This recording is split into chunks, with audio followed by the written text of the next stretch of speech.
Welcome to this evening's meeting. We will have a moment of silent prayer for our invocation and be followed by the Pledge of Allegiance. If you would, please stand with me.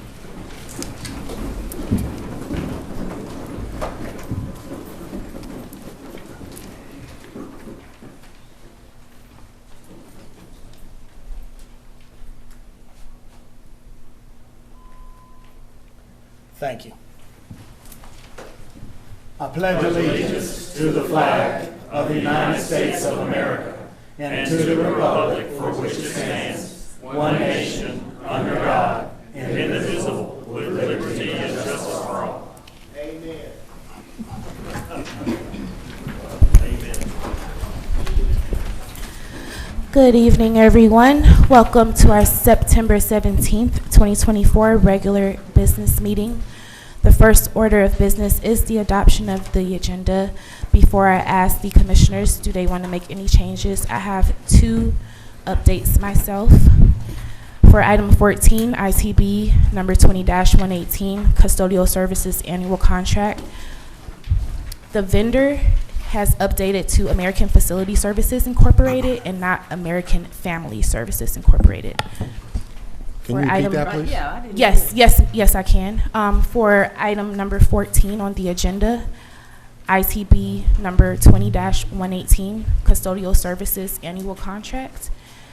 The vendor should read American Facility Services Incorporated and not American Family Services Incorporated.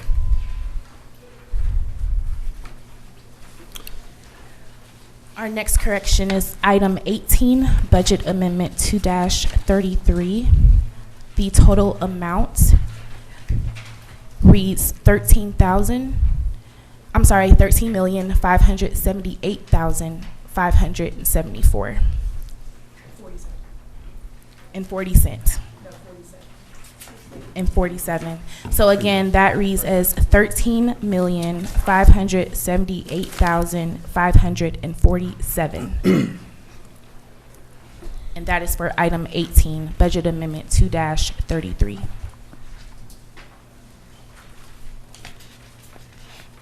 All right, Madam Clerk, I would also like to remove item 46 from the agenda. It is a duplicate of number 33. It was a system error. That one reads, the resolution 2024-228, state fiscal year 2025 interim upper payment limit claim period, which covers January 1, 2023 through December 23rd, 2023. Is there a motion to remove this from the agenda? So moved. Is there a second? Second. Any questions? Those in favor, aye. Aye. Those opposed? It is unanimous. Mr. Reed, there's a couple of items that you need to update as well as add as an emergency item, if you could. Good evening, Mr. Chair, Mr. Vice Chair, and Board. I do have the resolution that's attached for that one. I'm not sure if that is in your agenda book. Which one is that? That is item 30.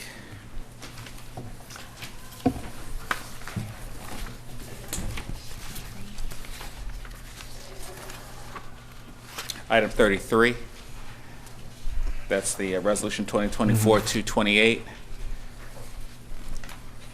The actual resolution, I'm not sure whether it was in your agenda book or not, but It is. If it is? Correct. Yes. Okay. We have a copy as well on the dais. Okay.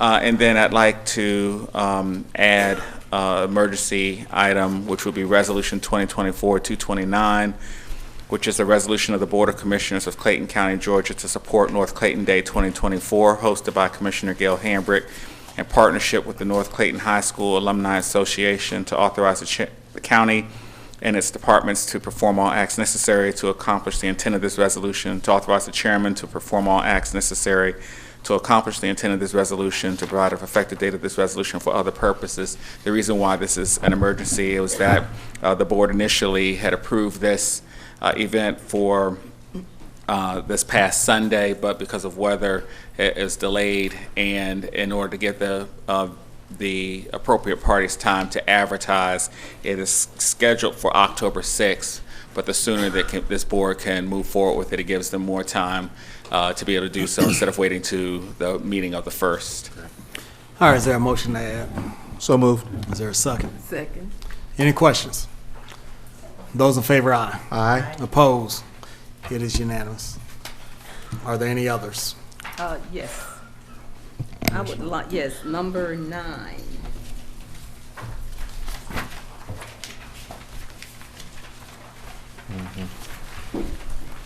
I would like to move that to the regular agenda. Madam Clerk, are you clear? I'm clear, Mr. Chair. Okay, ordinance, well, number 28, which is ordinance 2024-223. What do you want to do with that? Regular agenda. That's item 28. Yes, item 28. All right, and just for the record, who made the motion to add, Commissioner Davis, you did, to Yes, add the event, correct. and that's on the consent agenda. Yes. Okay. Are there any others? Well, I had this number 33, but I think we've already covered it. Yes. The year, number of payment limit. I had a question about that. I can't remember what the question was. And, yes, number 20. Can't read my own writing. It's just a question.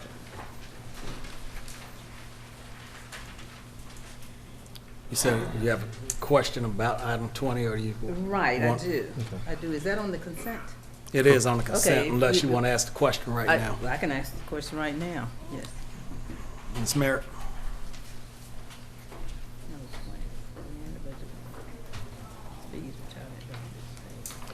Good evening.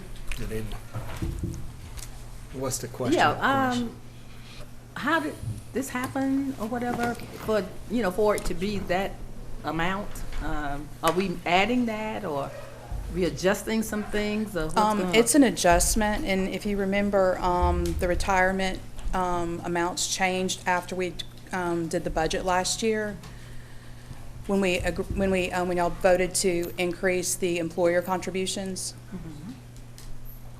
Okay, well, yeah, I just wanted to know, because I couldn't figure out what could be for $4 million something. So these that are, made the difference? yeah, so these are estimates that come in, and then this is something that we do every year and true everything up at the end of the year. So this covers last year's, Yes, covers 2024. Right. as a cleanup item. Okay, thank you. Number 19. What do you want to do? with We that? can, if I can ask the question now and get it Yes, out of the ma'am. way. No, Is go that ahead. you? Ask question pre. Is that you? Okay, 19, about the TAD for Forest Park. Are we giving the money or are we receiving the 81,000?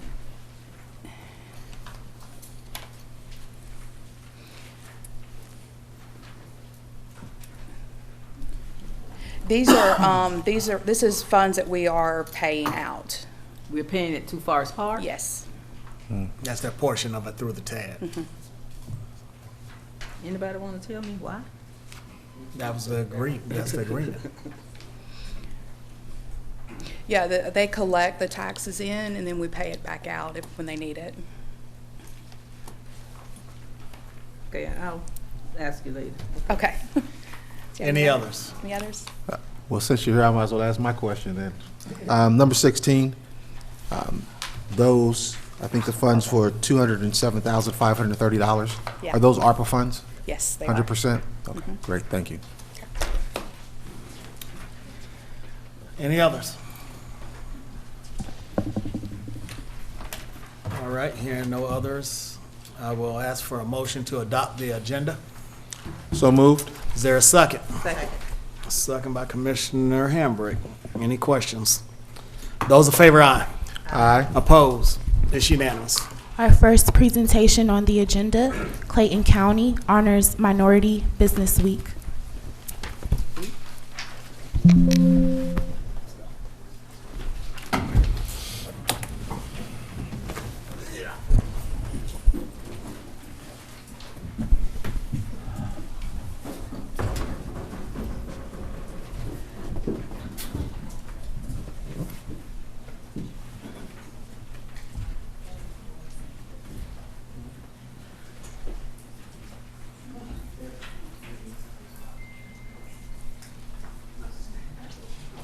Clayton County Board of Commissioners recognized September 16th through 20th, 2024 as Minority Business Week.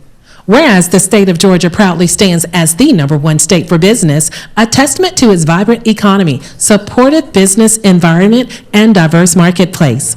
And whereas Georgia is home to a diverse array of corporations and enterprises that provide substantial opportunities for minority businesses to engage in mutually beneficial partnerships, fostering a culture of inclusivity and mutual success.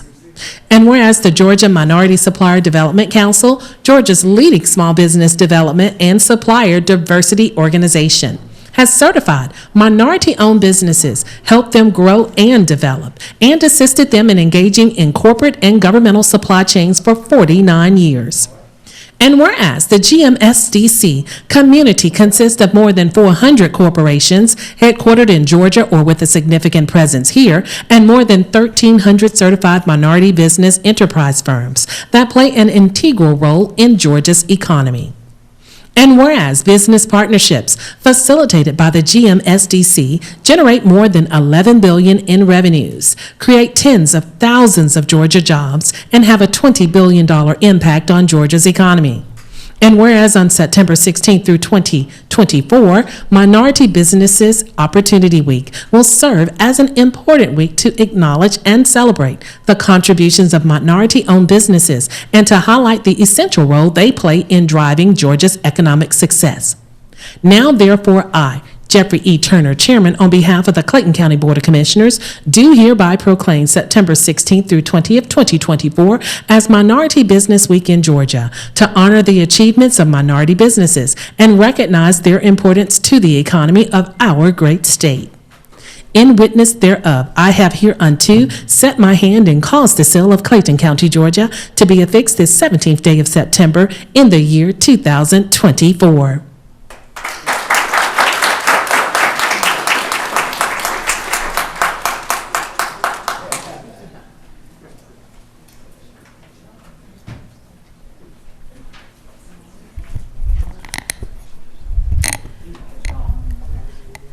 Our next proclamation, September is National Library Card Sign-Up Month. Clayton County Board of Commissioners recognize September as the National Library Card Sign-Up Month. Whereas libraries are an essential cornerstone of our communities, providing access to knowledge, information, and resources that can enrich the lives of individuals and families. And whereas a library card is the gateway to a world of learning, offering access to books, digital resources, educational programs, and community events that foster personal growth, lifelong learning, and cultural enrichment. And whereas National Library Card Sign-Up Month is a national celebration held each September to encourage individuals and families to sign up for their own library cards and to recognize the valuable contributions of libraries to our society. And whereas libraries serve as an inclusive and welcoming space where people of all ages and all backgrounds can come together to explore new ideas, engage in creative endeavors, and connect with others. And whereas library staff and volunteers are dedicated to providing excellent service and innovative programming that support literacy, education, and community engagement. And whereas the act of signing up for a library card not only empowers individuals with the tools they need to succeed, but also strengthens our communities by fostering a culture of learning and curiosity. Now, therefore, I, Jeffrey E. Turner, Chairman, on behalf of the Clayton County Board of Commissioners, do hereby proclaim September as the National Library Card Sign-Up Month and encourage all residents to connect with their library by visiting in person to sign up for a library card and to access resources and services. In witness thereof, I have hereunto set my hand and caused the seal of Clayton County, Georgia, to be affixed this 17th day of September in the year 2024.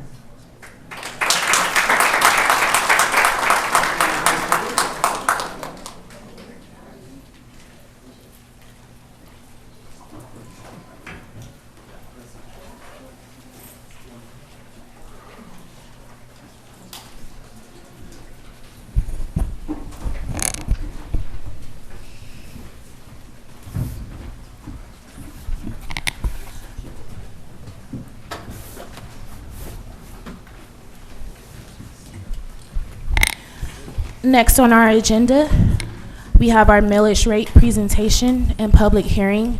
This is presented by our Chief Financial Officer, Stacy Merritt.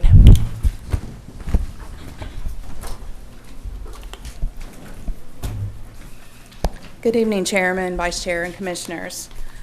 This is the final reading for the proposed millage increase. We are back here again because the advertisements and the hearings they're being presented again as a result of an error in the size of the original advertisement in the Clayton News Daily.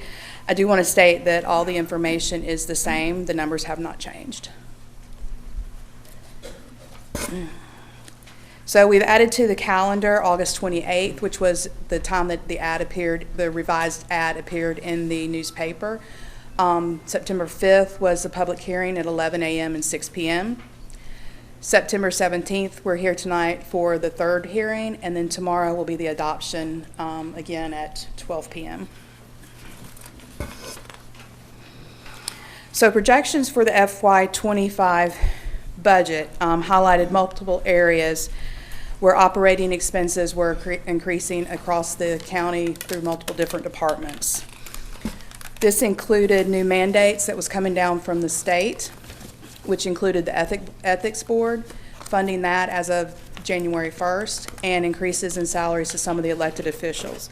I will note that the Board of Commissioners were not part of the elected officials that received the salary increases. We also had some decreased revenue. The public utility tax decreased from $15 million to $7 million. So the total requested expenses was $383.7 million. The forecasted revenues were $284 million. Of this, the difference of $99 million, we cut the budget by 66.8. We did not have any service reductions, but this is the reason that we're proposing the millage increase. So I will note that the millage increase, the paper advertises it as a 31% increase. The taxes are not increasing by 31%. This is a difference between the rollback rate and the new proposed millage rate. So the millage last year was 16, the gross, the net was 12.36. This year's proposed millage rate is 18.5 with a net of 15.266. This is actually about a 15% increase. So when you look at how this is going to affect our citizens, the average home value in Clayton County at $250,000, the increase will be $261.54 over the year, or $21.80 per month. For a $100,000 house, the increase would be $87.18 over the year and 7.27 per month. On the business side, for a business valued at $350,000, the increase would be $406.84 for a year, 33.90 cents for a month. For $250,000, the increase would be $290.60 for the year and 24.22 cents per month. Are there any questions for Ms. Merritt? All right, thank you for your presentation, Ms. Merritt. At this time, we're going to go into our public hearing for the millage proposal. So if there was anybody here who would like to come forth and speak in reference to the millage hearing, please come forward. Mr. Chairman, Mr. I'd Garber, like to say something. please come forward.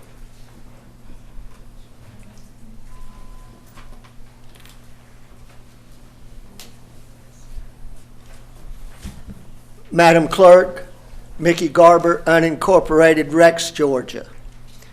Mr. Chairman, members of the board, let me say this about any increase in taxes, whether you do it on real property value or millage rate, it all equates to a tax rate hike. And here's what you got to take into consideration. Is your elderly and legacy citizens of Clayton County. Now these people are the pioneers of settlement in this county, and you're going to tax them off their property.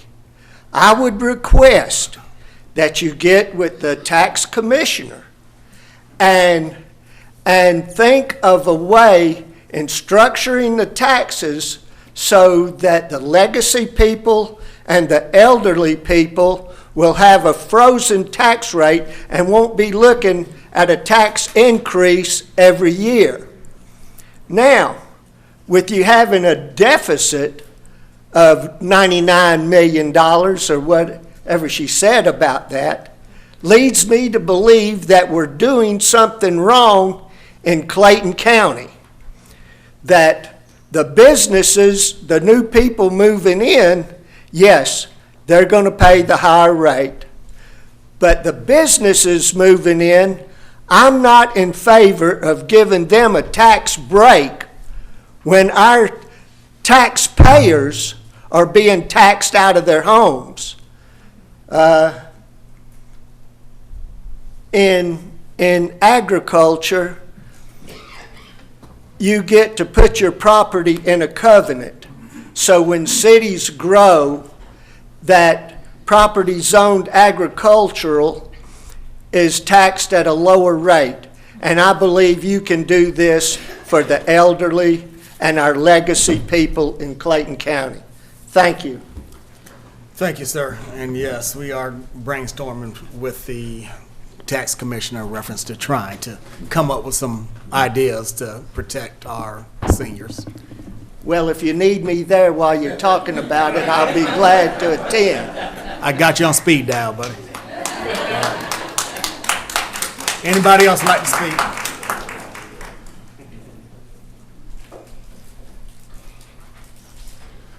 Orlando Gooden, District 3.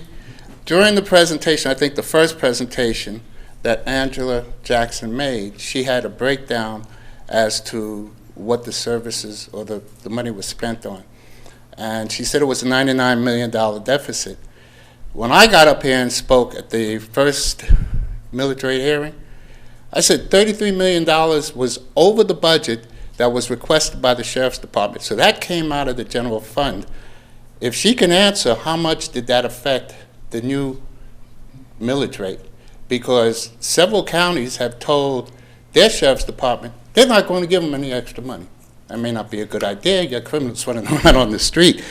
But for our sheriff, how many times I got to say, purple, green, and yellow cars, you took our money to do that? See, this is not their money, it's our money. And in the long run, we end up having to pay the increase for this nonsense. So we need to know exactly what created that 90 of the $99 million, how much of the $33 million affected that amount? Can I get an answer for that? No, you can't get one today, but I will say this, that the majority of that money that was given to the Sheriff's Department was for salaries and contracted employees. So That's not true. there is a certain percentage true. of that money that we allocated, like $16 million. I've But I can seen- get more specific with you at a later I've date. seen all the requests the sheriff got up here and made. Okay, one of them was for salaries. We got door locks we've changed 4 times, mattresses, but what gets me is the yellow, green, and purple cars. That's just ridiculous. That's just waste, fraud, and abuse. And for somebody to come up here and just, hey, what I said one time, this is an ATM and he's got the PIN number. What people don't seem to understand, that PIN number comes out of our account. So we're paying for this nonsense and nobody's putting a stop to it because you can't ask for an audit. But when I read the requirements, you don't have to ask for an audit. But what you can do is hold him accountable for the money he spends, which is not necessarily in an audit form. So when he comes up here, well, I paid my mama $85,000 and she has no law enforcement background, people are sitting in the auditorium. What do you got to be kidding me? The way things are with the economy and inflation and being a senior citizen on a fixed budget, I'm not trying to give anybody money that I don't have to. Thank you, sir. Ma'am.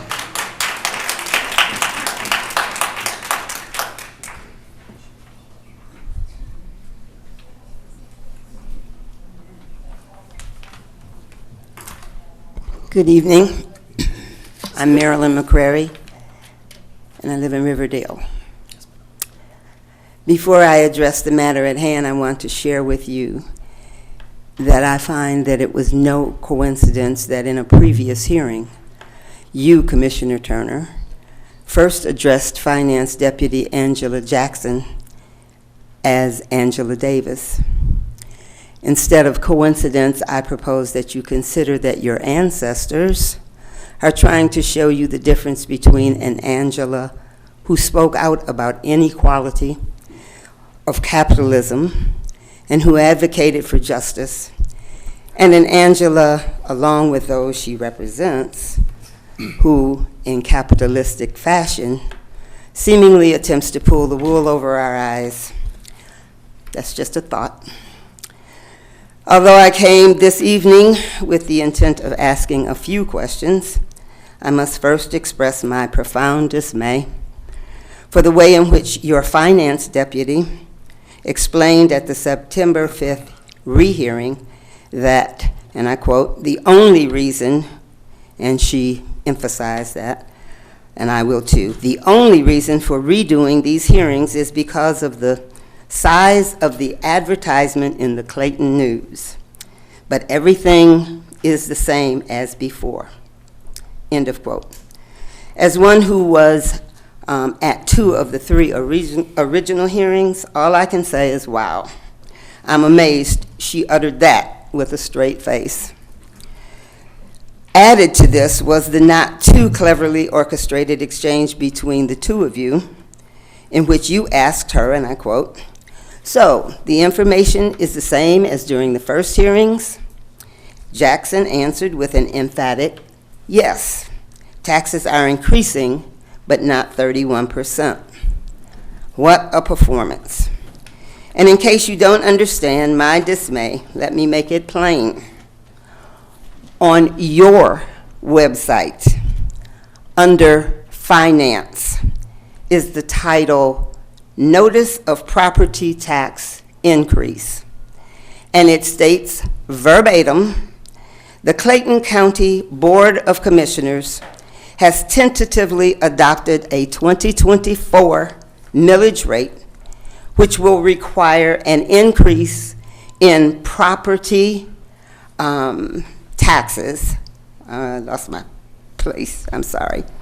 In property taxes by 31.11% for Clayton County, end of quote. Let me reiterate, this comes from your website, not just the Clayton News. So this led me to do a little more research. Of 11 counties in Atlanta, Fulton and Gwinnett are respectively first and second largest counties, with Clayton reportedly the 5th largest.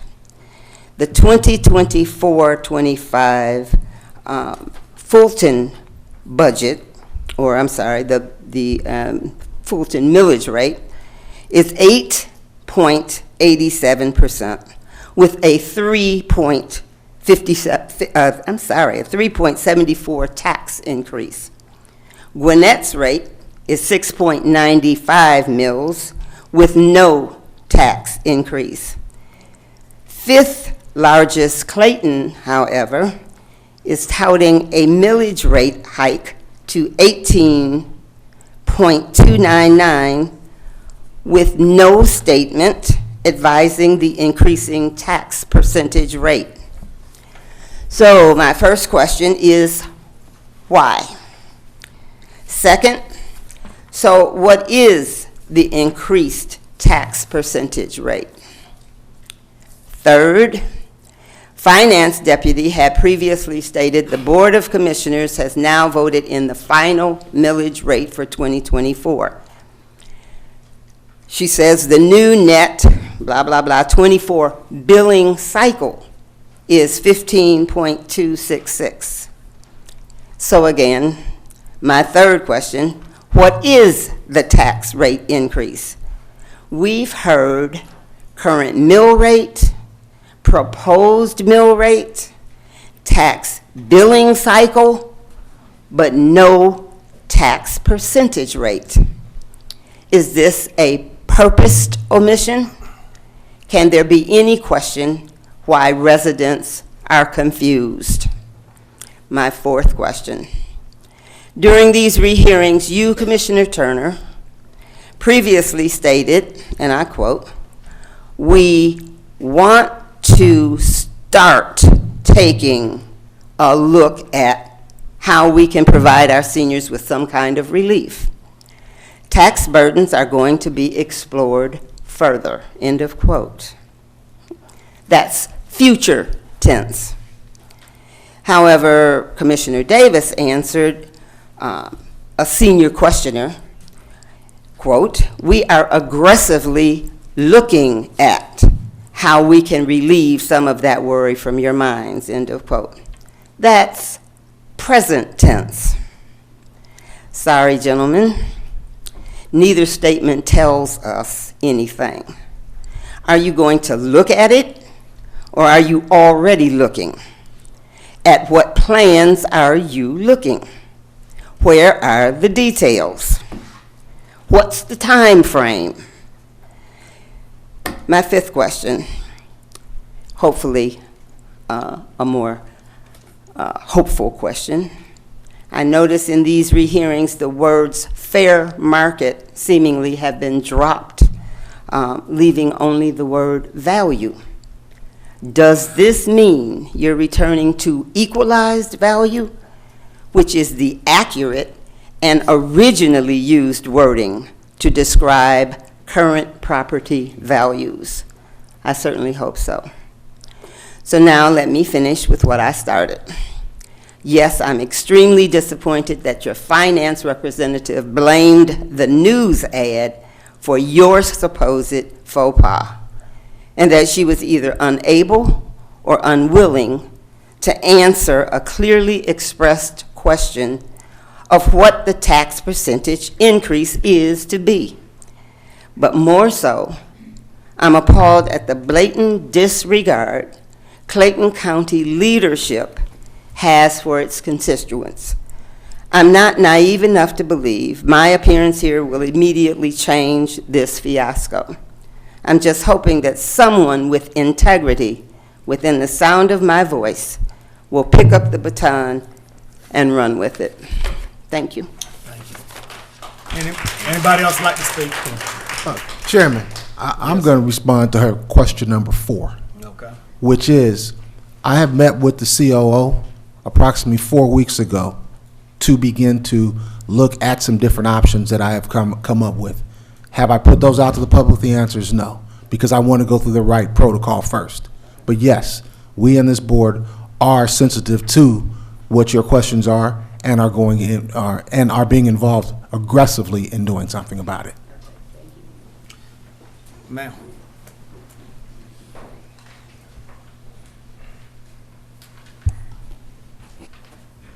Good evening.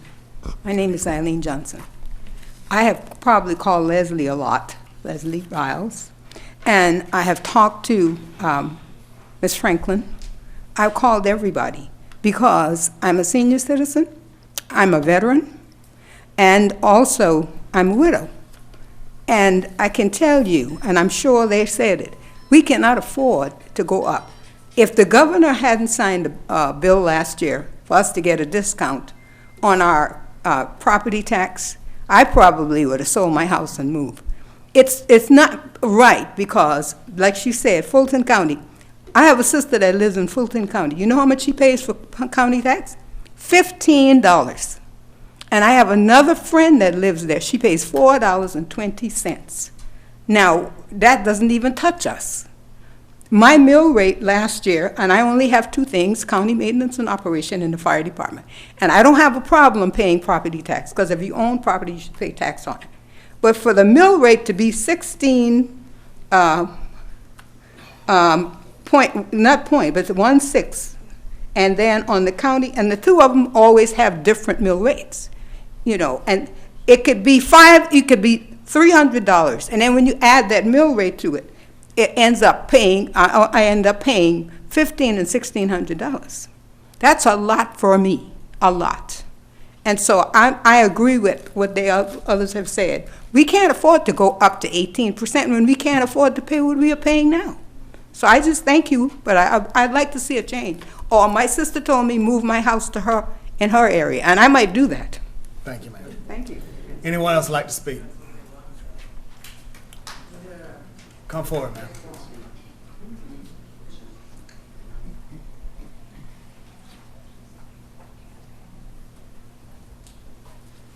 Hi, my name is Gertrude Heinosch, resident of Clayton County.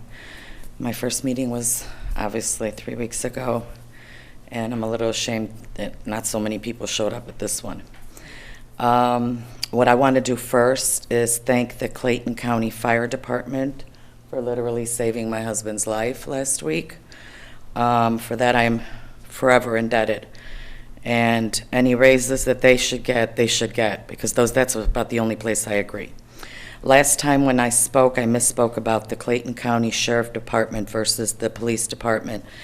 I have no qualms with the Police Department, but the sheriff's name on his cars is the most narcissistic and vain thing, and the fact that none of you have stuck up for us and made him pull it off, that nobody here has the power to do that, is really pissing me off every time I see it, excuse my French. $50,000, what could that have done? A lot, especially for the lady who served her country. The department needs to reform. It really does need reform. Your police are very aggressive. I have pulled over to make sure other citizens are safe, that they get home. And every time I am asked, why did I pull over? I simply ask, is there a commission of a crime? Are they guilty of a crime? If not, if you're pulling them over for a ticket, I'm going to make sure that they get home safely, just like you want to get home safely. Because that's all people want, is to get home to their families. How many more gas stations are we going to do on Highway 85? Because between 138 and Thomas, we've got 7. I'd just like to know how many do we need in 1 mile radius. Because it's just industrial, you're cutting down trees, it looks like crap. Our area already, the saddest part is this whole charade thing with the corporations and oh my God, the jobs they provide. They don't pay taxes. I don't care how many jobs they provide. For $8 an hour, $12 an hour, maybe $15 an hour if somebody's lucky. To work their tail off, to turn around and have Southwest and Delta pay almost nothing in tax. How you guys are not fighting for the residents is beyond me.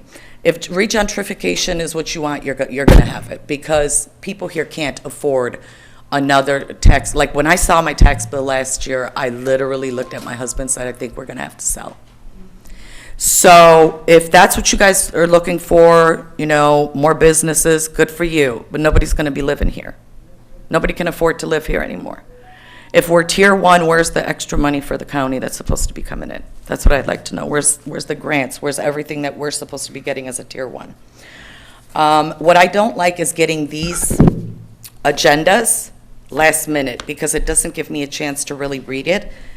It doesn't give me a chance to really do my research and then be able to come up with something. I would like to also know about why are there so many contracts out of state? So I looked at the businesses, and I used to do construction, and I used to do business with a lot of different banks, and I used to fight for my business. But there were kickbacks involved. There were things that people were giving me back. So I'd like to know who's getting something for. Why are we not keeping businesses in Georgia? Why are we looking for contracts in Florida? Why are we looking for contracts in Minnesota? There's, a couple of them I saw revised that were actually changed. But are we really saying there's no enterprise that we can do business with here versus Phoenix in sales of the vehicles that they want to do? Because I really have not had the chance. Virginia for software subscription, why are we not doing all that stuff in state? That's another question. If we're so concerned about, and please stop mentioning Georgia, 20 billion businesses bring this in. Mention what that money, how much money comes to Clayton County. That's all I want to know. I don't care about other counties because they're doing well. But I would like to know how much of that 20 billion is really coming here, because I don't see any of it. Our streets are horrendous. Our kids don't have the same things that I saw my niece have living in Marietta. Computers are not accessible. They're not something children have, and we all know without it that you don't have a job, you don't have an education, you don't have anything. Those are things that I wouldn't mind paying for with my taxes. But police increase, they don't deserve it. As a matter of fact, they should get decrease.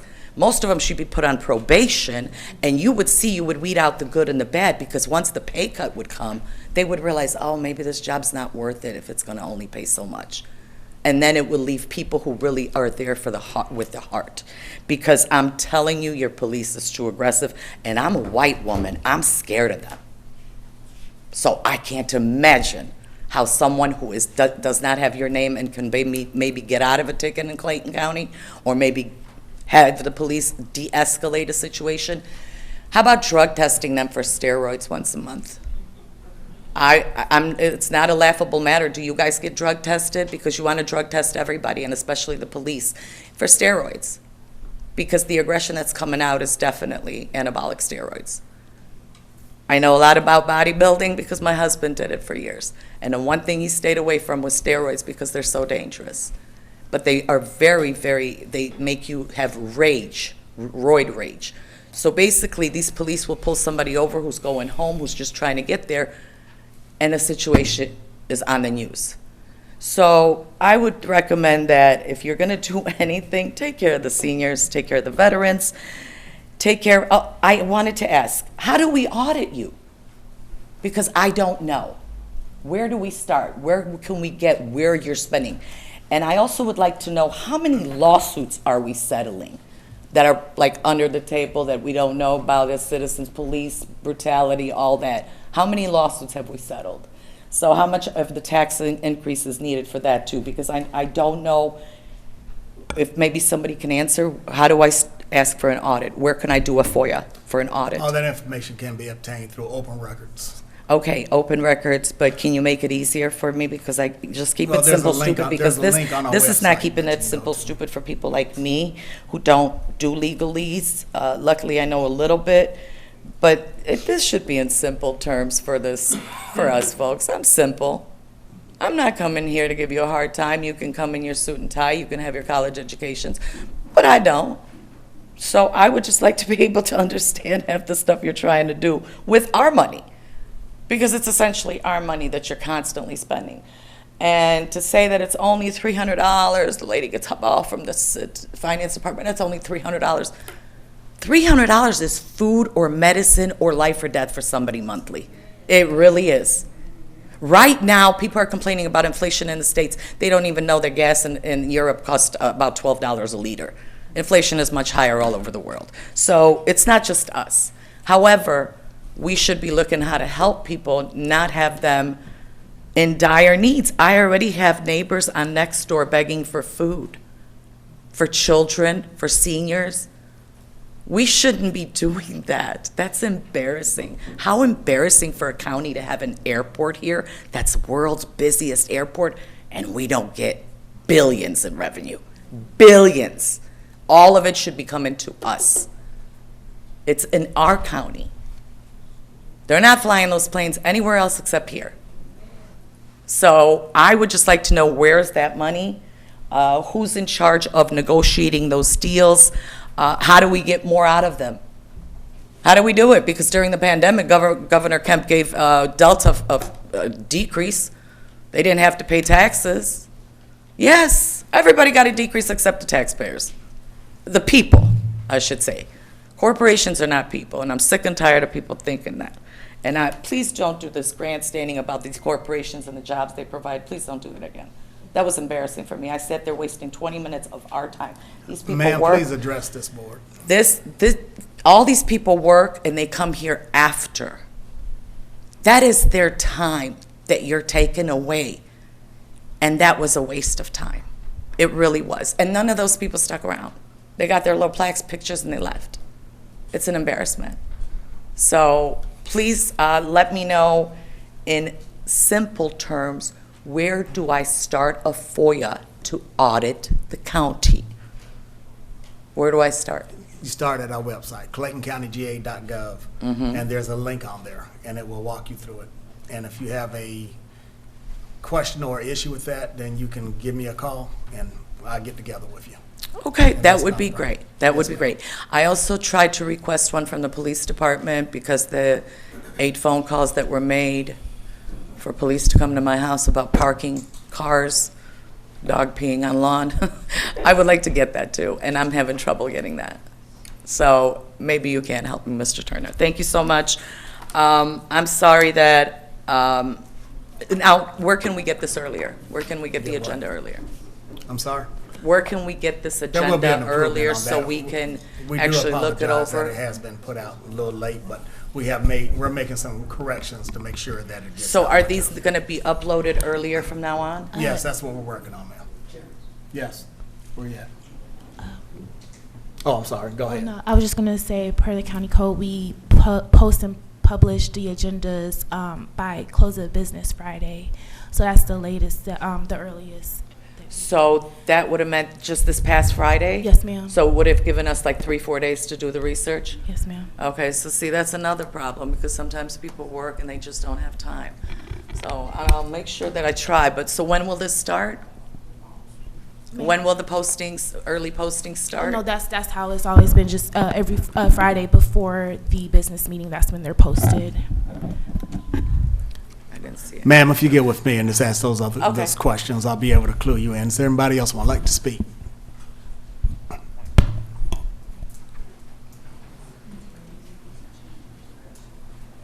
Good evening, Chairman, Chair, Vice Chair, and Commissioners. Darlene Johnson, unincorporated Clayton County, Rex, Georgia. I did show up to, and I've been following the millage rate, and as a active, continually active, engaged member in this county, we do have a lot of issues, but my biggest complaint are the citizens that come here who are not engaged, with misinformation. They have no idea of what's going on in this county because they've not been engaged. Because if you were engaged and following what's going on in the county, a lot of the comments that we hear, we wouldn't hear here. And I certainly don't appreciate a request to cut the pay of our police officers when we need to pay more, and we will get more officers than we have. We've struggled being staffed on both our police and sheriff department. So all those that's coming to the party late with their complaints, all I can suggest is that you get engaged, and I don't mean just showing up at the commissioners meeting. Go to the budgets meeting. You all want to understand what's going on with the taxes. I have not seen any of these people at Tax Commissioner Danielle's meeting that she has every third Thursday of the month. Those questions that they're asking about that they don't understand when it comes to these taxes, she's got you. She has a meeting every month, every third Thursday, and you don't have to leave your house because she's online, it's virtual. All I can actually say is that we are struggling, and a lot of people probably will not be able to afford to stay here.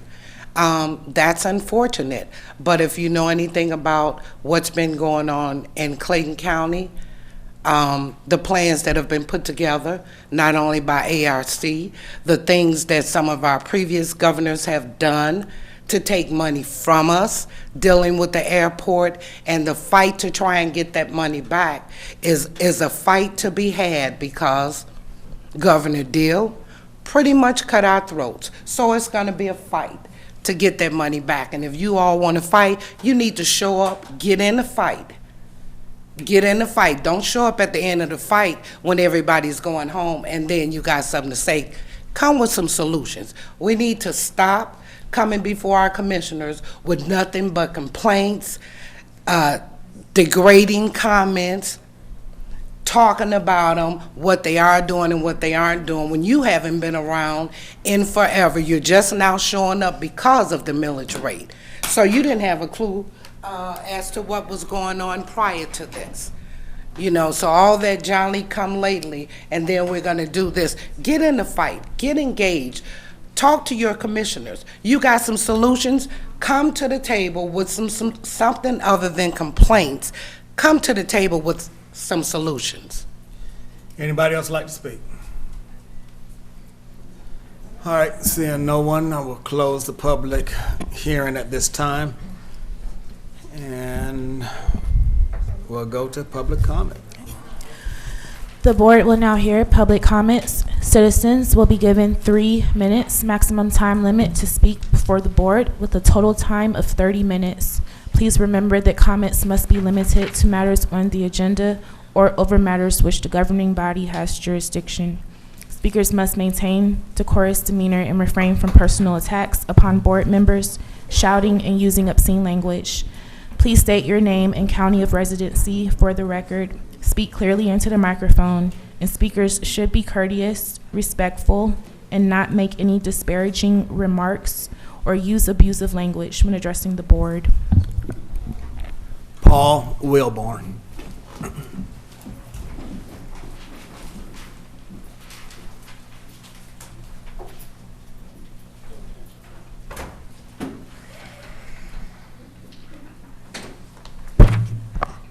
Thank you, Mr. Chairman. Paul Wilborn from Clayton County. I've been a resident since 1982. Just impression as I find my notes that I'm flipping back in the agenda for. This is items number 44 and 45 on your agenda. This is the land use map for the Mount Zion Boulevard area. So this is items 44 and 45. I've attended most of the zoning hearings on this, and the zoning board initially, the zoning committee advisory group initially did not want to do it, and then they actually did approve it during one of the last meetings back in August. Before it becomes before the board, though, I'd like to bring up a few items. First, I do represent the Waybridge Property Owners Association. I'm the treasurer for that group. So I speak for more than just myself. Go ahead, sir. So the one thing I brought up at the zoning committee is that we're actually getting back into cookie cutter homes here. I've met with the gentleman from Pulte. I've talked to Ms. Battle from Battle Law. She's been very forthcoming with her information. But we have an opportunity here to build something better. To build something nicer that will last. I actually did some research on how long these homes will last. The gentleman from Pulte did not argue the fact with me that the houses they are proposing, not the townhouses, the single family housings, will only last between 40 to 50 years before they have to be removed. They have to be torn down.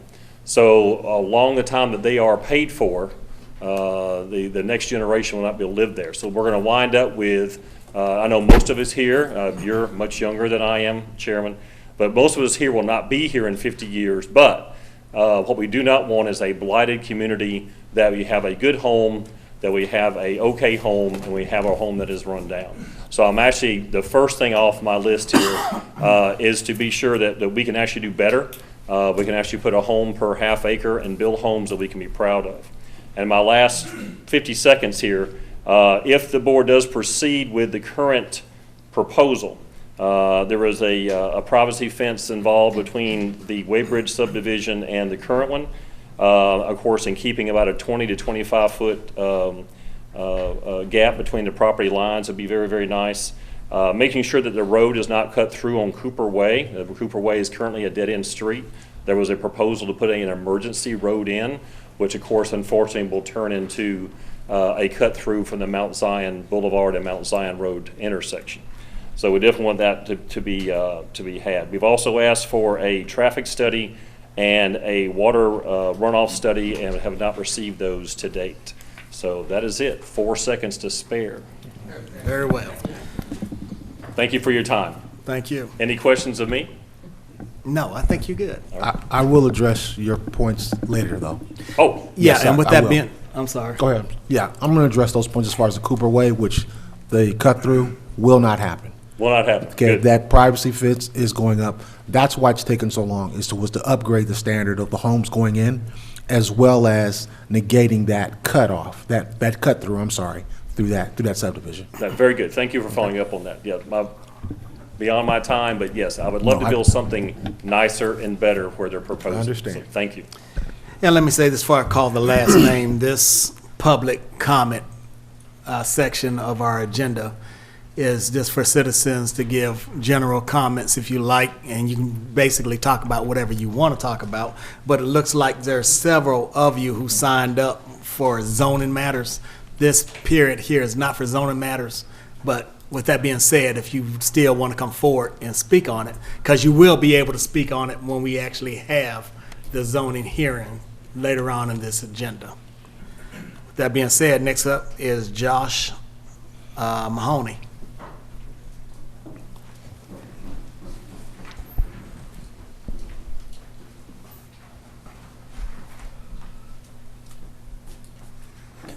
Good evening, board members. Can you hear me okay?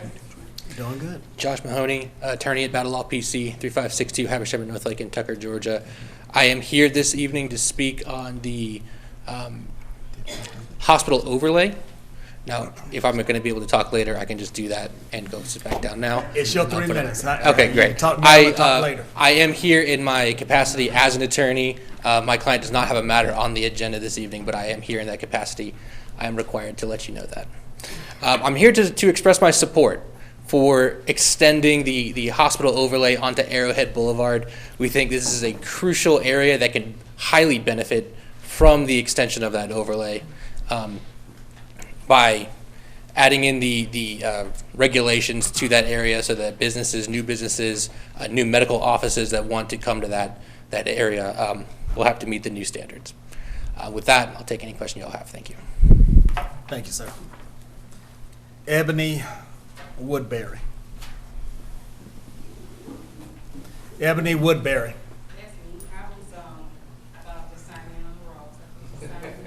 Okay, no problem. Orlando Gooden. We know you signed up on the right one.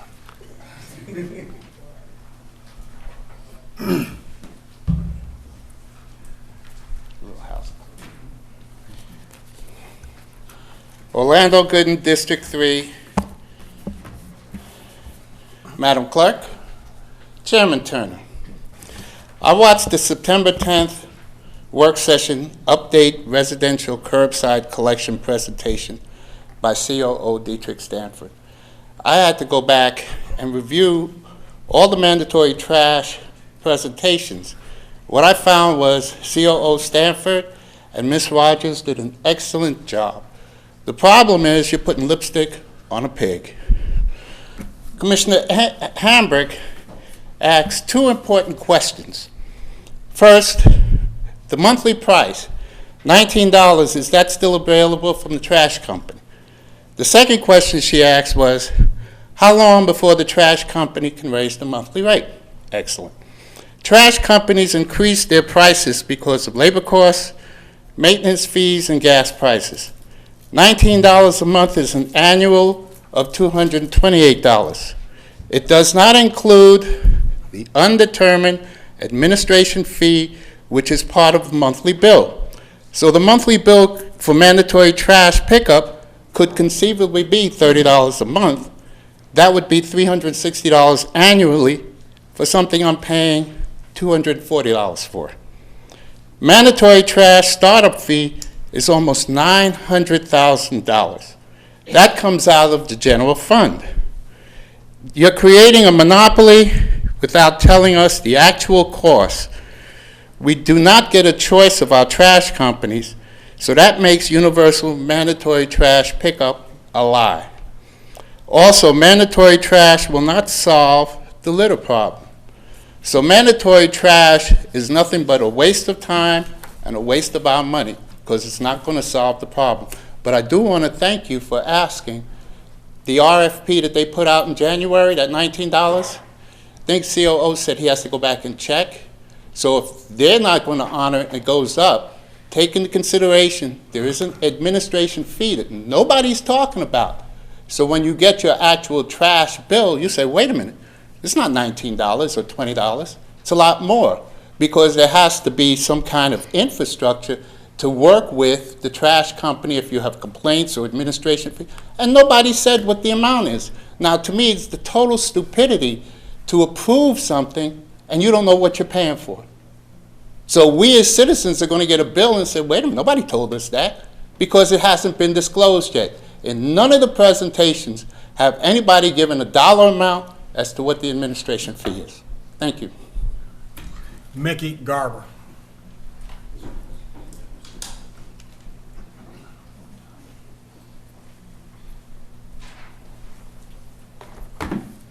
Madam Clerk, Mickey Garber, unincorporated Rex, Georgia.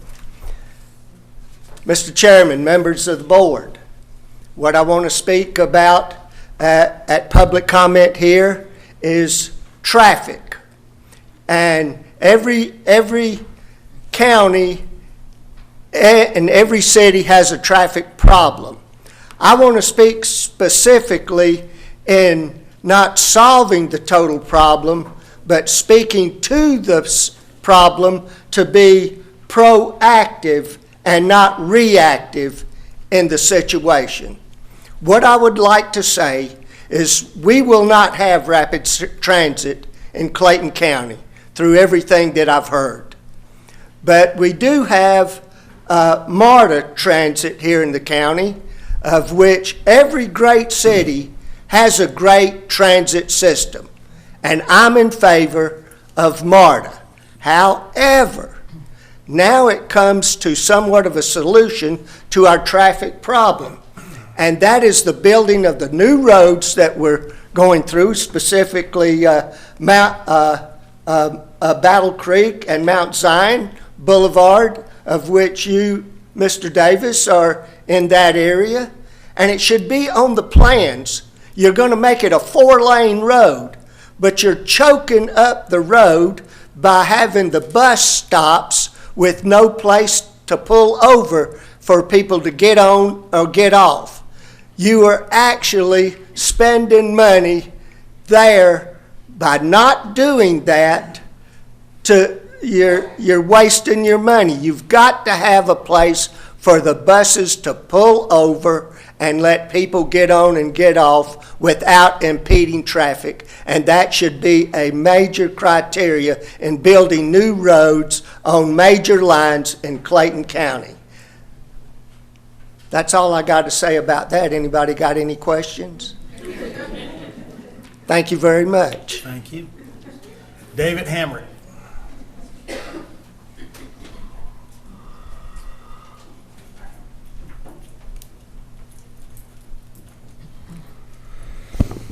Madam Clerk, Commissioners, David Hamrick for District 3. First of all, I would like to thank law enforcement, state police for getting us in and out a couple weekends ago at Atlanta Motor Speedway.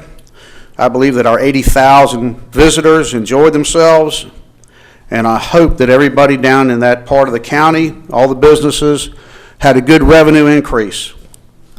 I know leaving the track at 7 o'clock, I got up to the traffic light at Terra Road, and I could look all the way and see green lights, and got home at 7:35. So it was a great time, good race, and I want to thank T&D, and like I said, all law enforcement involved. They kept us safe, got us in, got us out, no problems.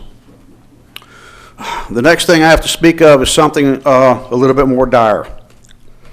You know, I've stood here back before the 4th of July and spoke about gun safety and the recklessness of celebratory gunfire. I told of the school shooting in Michigan, how the parents failed to do their job, and how society is now holding parents accountable for their failures. Unfortunately, my words have come here to Georgia. The loss of life, the pain, tragedy of the Appalachia school shooting has come home. This brings to light another preventable failure, folks. Our children are called dependents for a reason. They are dependent upon adult guidance, as their minds do not have the life experiences that we have as adults.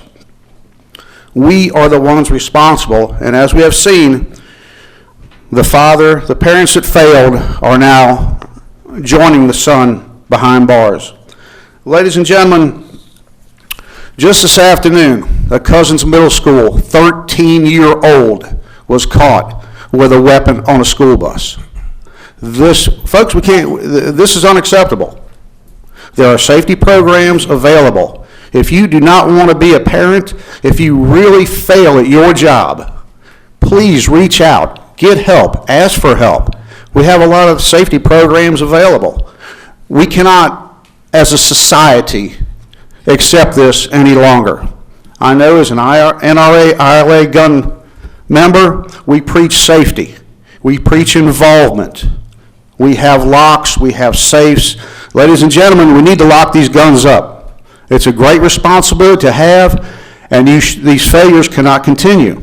We are losing kids in our society at an unprecedented level. Please, I ask of you, do your homework, make sure your house is safe, and let's see if we can put an end to this. Thank you. Elena Johnson. Elena Johnson. Chris Gallagher.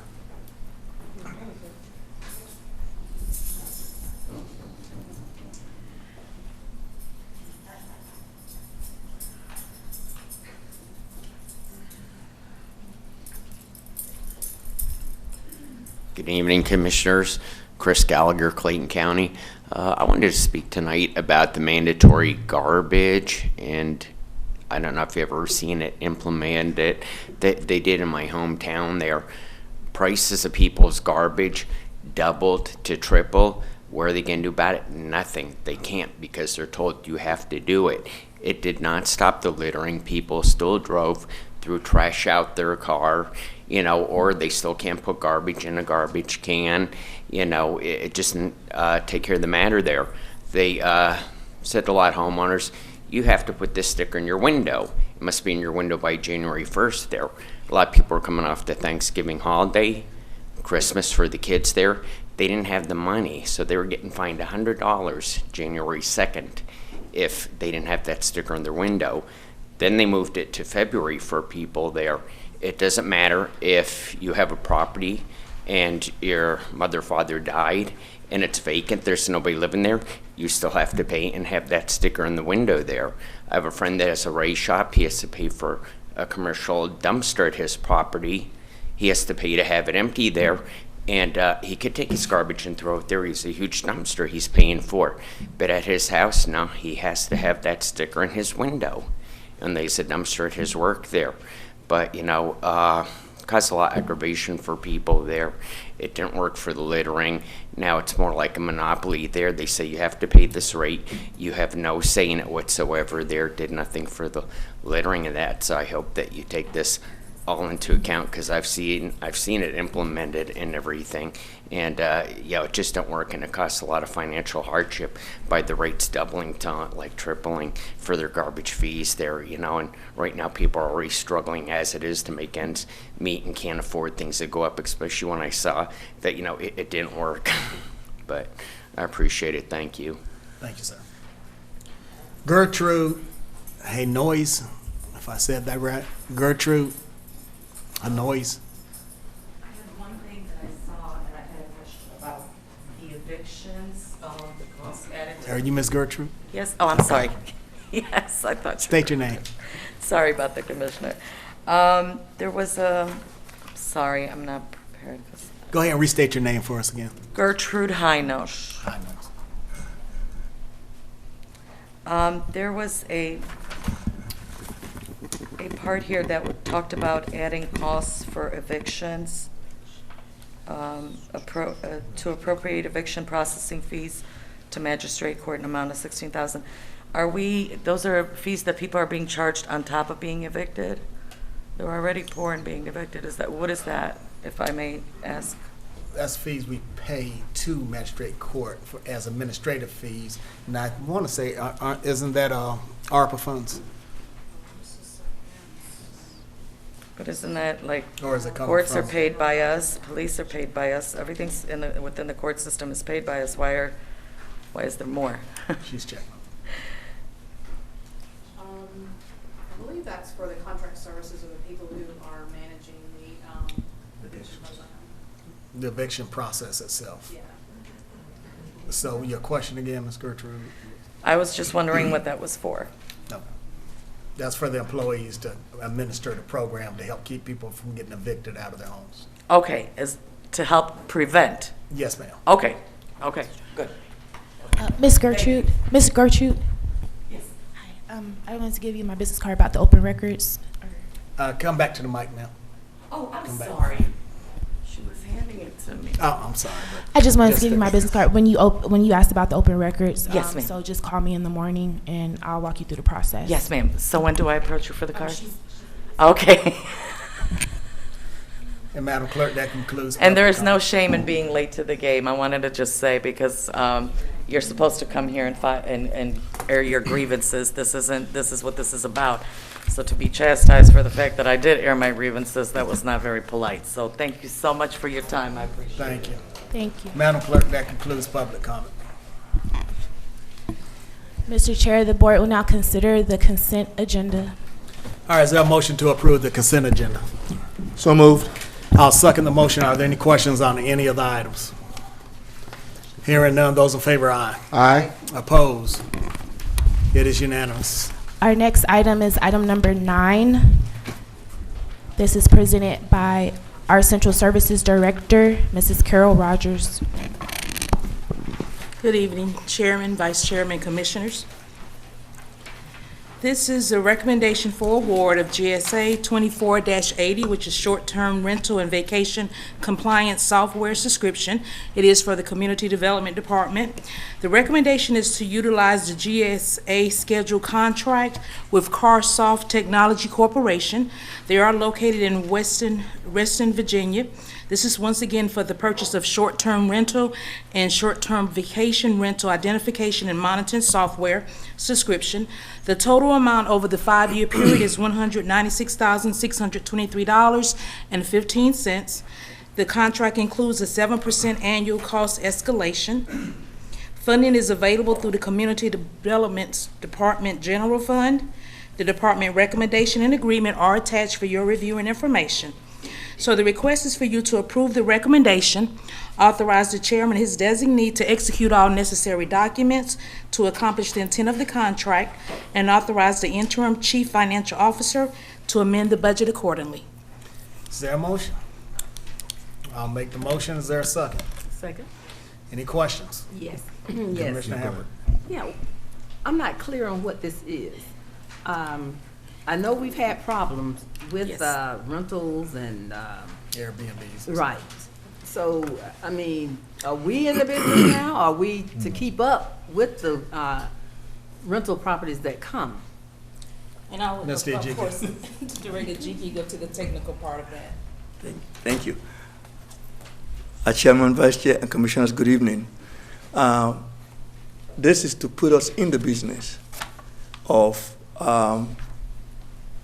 monitoring and tracking rental properties in Clayton County. If you recall, we changed our code to deal with short-term rental, to track those. What happened was that while we were looking for ways to track them and looking on the website, we kept seeing more rental properties being advertised in the county than what we have in our system. Mm-hmm. So we started looking for a company that could assist us. We know there's a bunch of them, so we went to, we got this company. We had like about 20-something known in the county. What they showed us was 3 times that number that we don't even know that exists. So this contract is a contract that will allow us to track it, collect the necessary fees, and all that. So this is a fee-based type thing that after 1 year, if we're not recovering, if we're not really seeing a return on our investment, then at that point we can make a decision whether to terminate the contract or not. But this will help us to track short-term rental and vacation rental in the county. Okay, now will this be the legal ones that go through, you all go through the process? Or these are the ones that just come and just set up business or decide that that's what they want to do with their property? It's all of them. Okay. Because we want to make sure, as you know, there are 3 or 4 major companies in the nation that actually run all this. And we, as of now, we getting money from those major operators. They pay us money, and sometimes when they send us money, we're wondering where the money is coming from, because they're paying us a substantial amount of money they're sending us, but we don't have the records in our system to see. And as you know, if you're expecting money that scares you, that means there is a lot more out there to come. Right. So by going with this company, we want to make sure we're collecting exactly what is out there, and it's all rentals, because the national operators do pay fees to the counties where these activities are happening. Okay. Yeah. Great, thank you. I do. Chairman?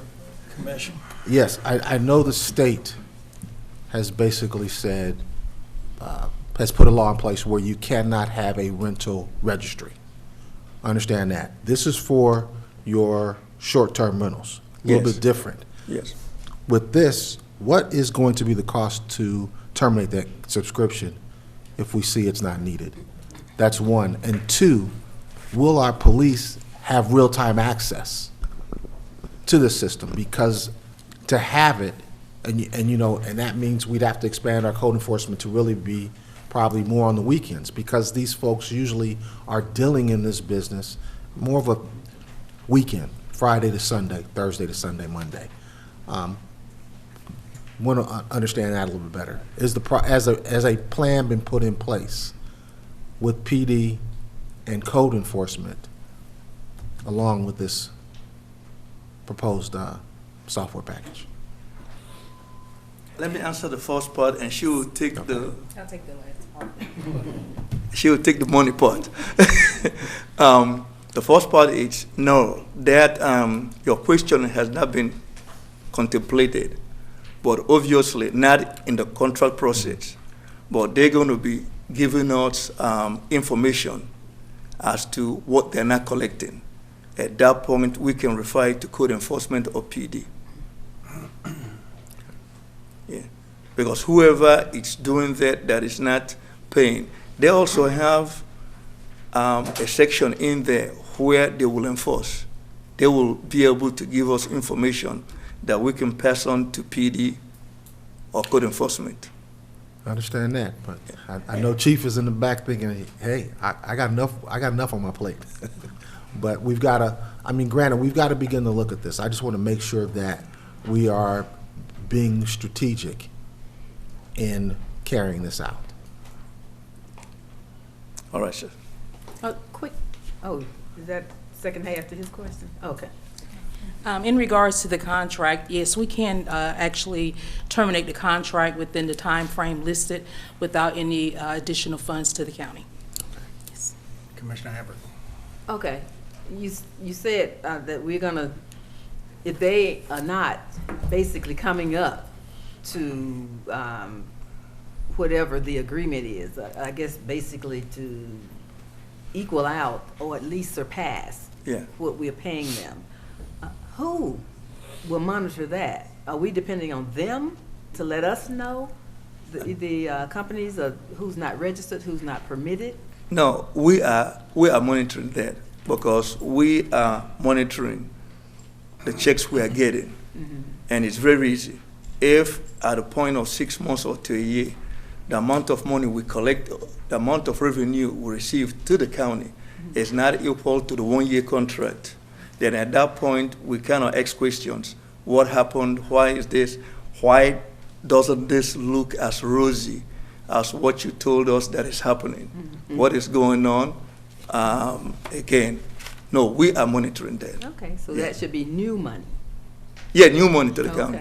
New money to the county. Thank you. Okay. And this is 1 year, these are 1 year renewables? Yes. Okay. Any other questions? Thank you. Those in favor, aye. Aye. Opposed? Nay.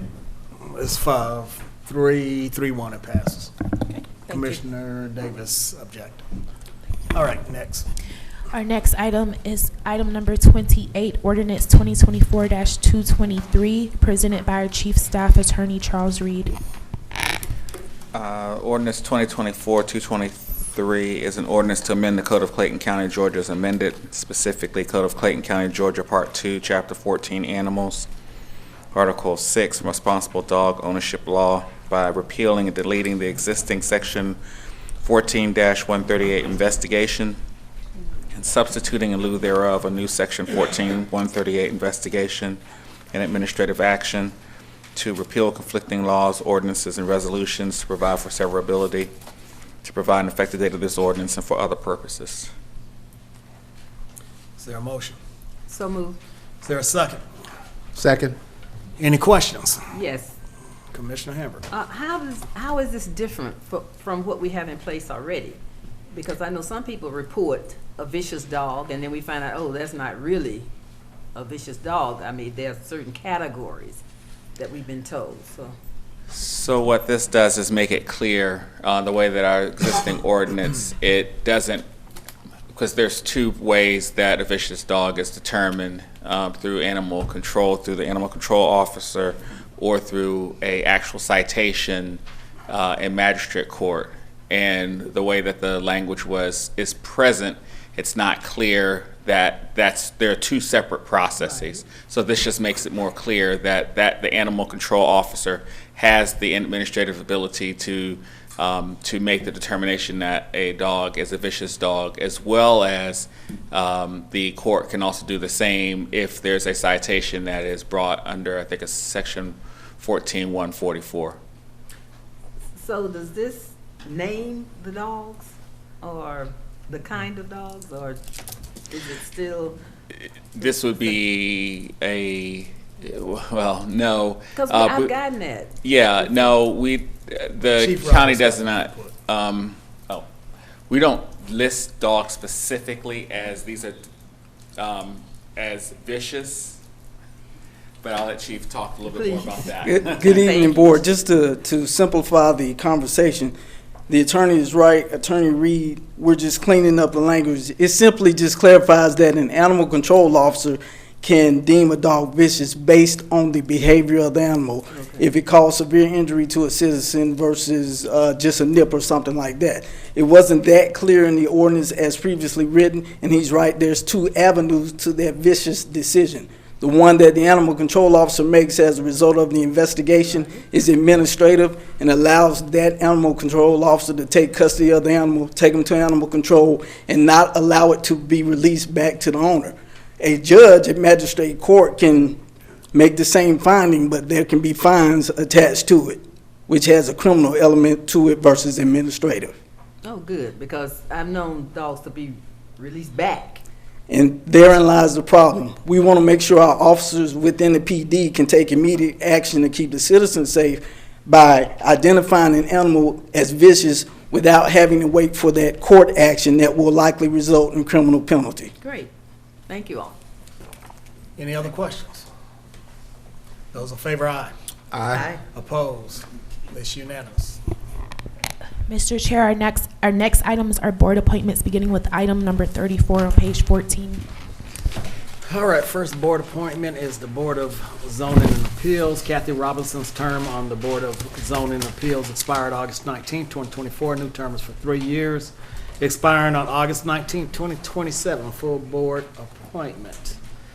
And I have spoken to Ms. Robinson, and she's advised she would like to continue to serve on that board, so I will make a motion to reappoint her. Is there a second? Second. Any questions? Those in favor, aye. Aye. Opposed? It's unanimous. Next board appointment is the Zoning Advisory Group. Carlton Holloway's term on the Zoning Advisory Group expired on August 19, 2024. New term is for 3 years, beginning immediately and expiring on August 19, 2027. Full board appointment. Any recommendations?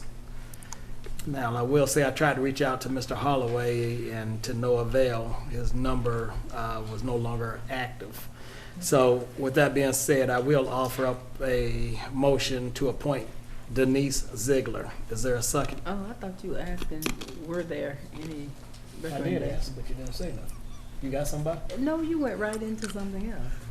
Do you Yes, have because I some? have a lady that's on the, what do you call it, like the wait or whatever, but we can go on. I mean, she's already attached, but she's not a regular member. She's like an alternate, she's an alternate, right. Well, if I stepped on you before you can get it out, go ahead. Okay. Make a Well, motion. yes, I would like to recommend Miss Gloria McCain. Is there a second? Second? Any questions? Those in favor, aye. Aye. Opposed? It's unanimous. Next board appointments to Marta Cab, Citizens Advisory Board. Sharon Font. Sharon Font is a new District 1 Commissioner aide and had to resign from the MARTA Citizens Advisory Board. The existing term will expire on April 20th of 2025. This is a District 4 appointment. Do you have a recommendation, Commissioner Davis? I'd like to hold that until our October meeting. Next board appointment, are you clear on that, Madam Clerk? I'm clear, Mr. Chair. All right, next board appointment is also to the MARTA Cab Board. Elena Reeves is new District 1 Commissioner, elected, and had to resign from the MARTA CAD Board. Existing term will expire on April 20th, 2025. Commissioner Reeves, I would like to hold until the October meeting. you clear? I'm clear. All right, next board appointment is to Elections and Registration. Darlene Johnson resigned from the Elections and Registration Board. The existing term will expire on December 31st, 2024. This is the chair's recommendation. I would like to recommend Ms. Pat Pilar. Is there a second? Second? Dang. I'm sorry. Okay. Ms. Reeves, second, Commissioner Reeves, second the motion. Any questions? Those in favor, aye. Aye. Opposed is unanimous. Next board appointment is also to Elections and Registration. Ms. Arvis Walker resigned from the Elections and Registration Board. The existing term will expire on December 31st, 2026. District 1. Can I hold until I'd like to hold until the October meeting? Are you clear, Madam Clerk? I'm clear, Mr. Chair. Okay, that concludes the board appointments. Next, we have our zoning hearings, beginning with item number 40. This is our text amendment for Resolution 2024-222. And it is a resolution initiated by the Board of Commissioners.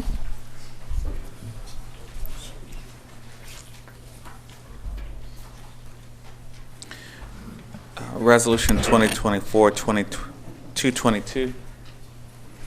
It's a resolution of the Board of Commissioners of Clayton County, Georgia, to adopt the Clayton County 2039 update of the comprehensive plan, to authorize the chairman to perform all acts necessary to accomplish the intent of this resolution, to provide an effective date of this resolution, and for other purposes.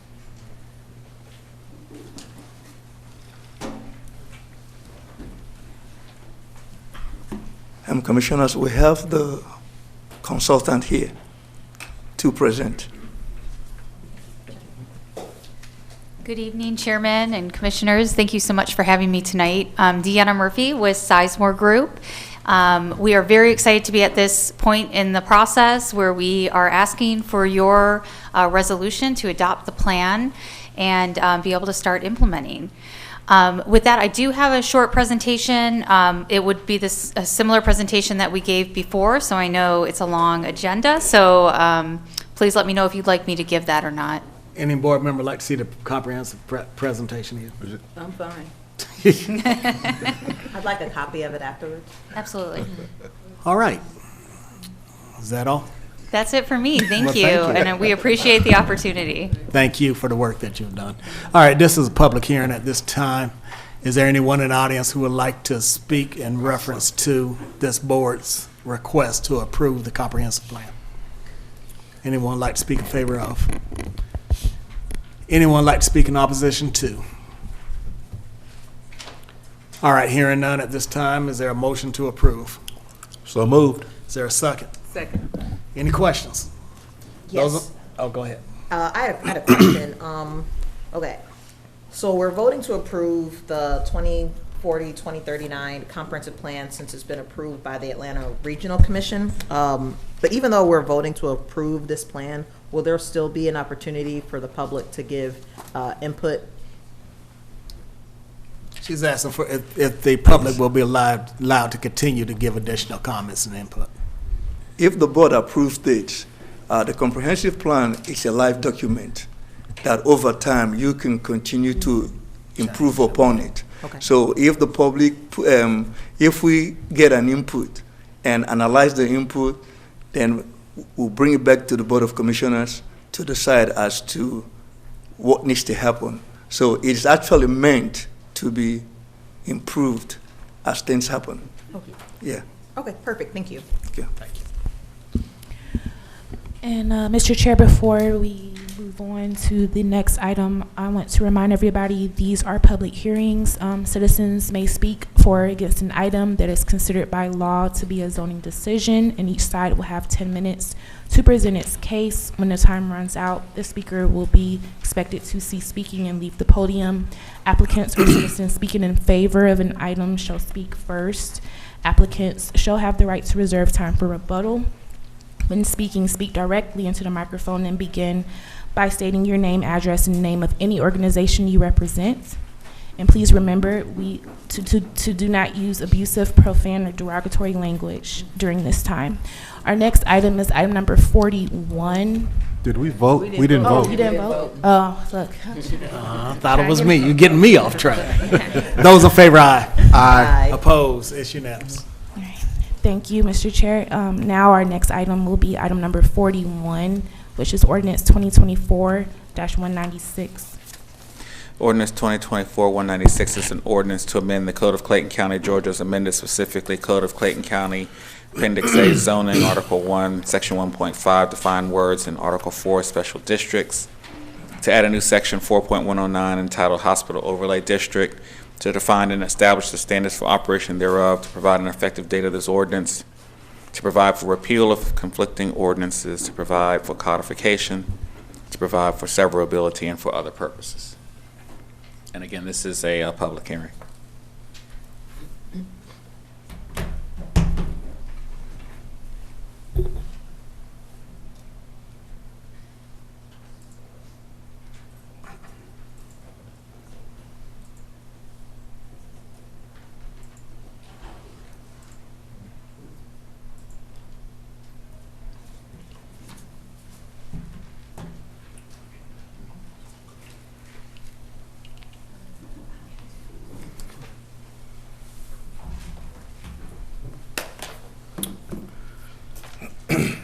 Good evening, Chairman and board members. My name is Tyler McSwain, representing Planning and Zoning Department. We have on the projector here on the screen information regarding this request for visual aid. I'll go ahead and read the request again for the record. Again, this is for the hospital overlay. You all heard this request at the last hearing, and the request was to table it based upon requirements of 1 or 2 items, which was one, the map, and also the text that went along with it. So what we're showing you all is just the boundaries, kind of going out of order, but one, the map, which shows the boundaries of the overlay, which has the distinctive districts and certain uses that will be a part of that, and tiers.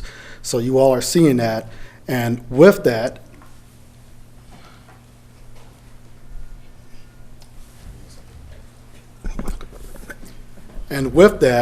we have the permitted uses that are listed.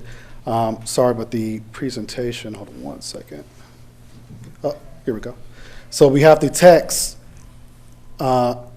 which is part of the presentation that shows the permitted uses by the tiers. And staff's recommendation was for approval of the text amendment for the hospital overlay. And also the presentation was given to Zach as well. Zach recommended approval of both the map amendment and the text amendment. We do have the information was provided to you in your packet in terms of the uses that were identified per tier, and I'll be happy to answer any of the questions that you have in regards of the intent of the overlay or the permitted uses that have been provided.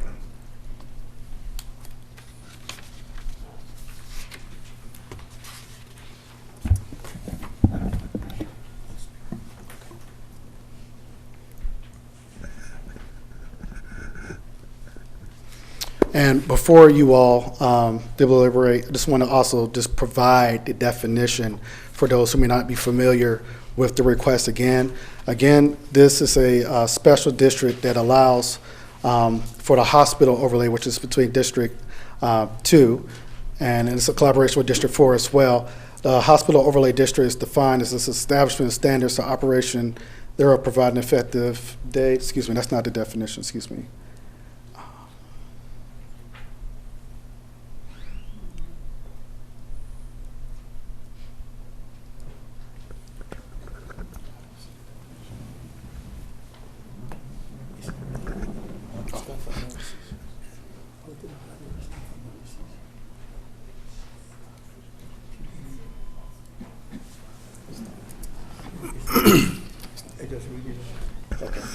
Okay, so in the intent, which is the information that was provided, we're defining in summary, this request is the hospital overlay was intended for a focus area that incorporates the hospital, so the regional, and also other uses that are going to be impacted that are adjacent to the site to help support innovation offices and supporting other needs. Their focus for this area is for redevelopment focal area.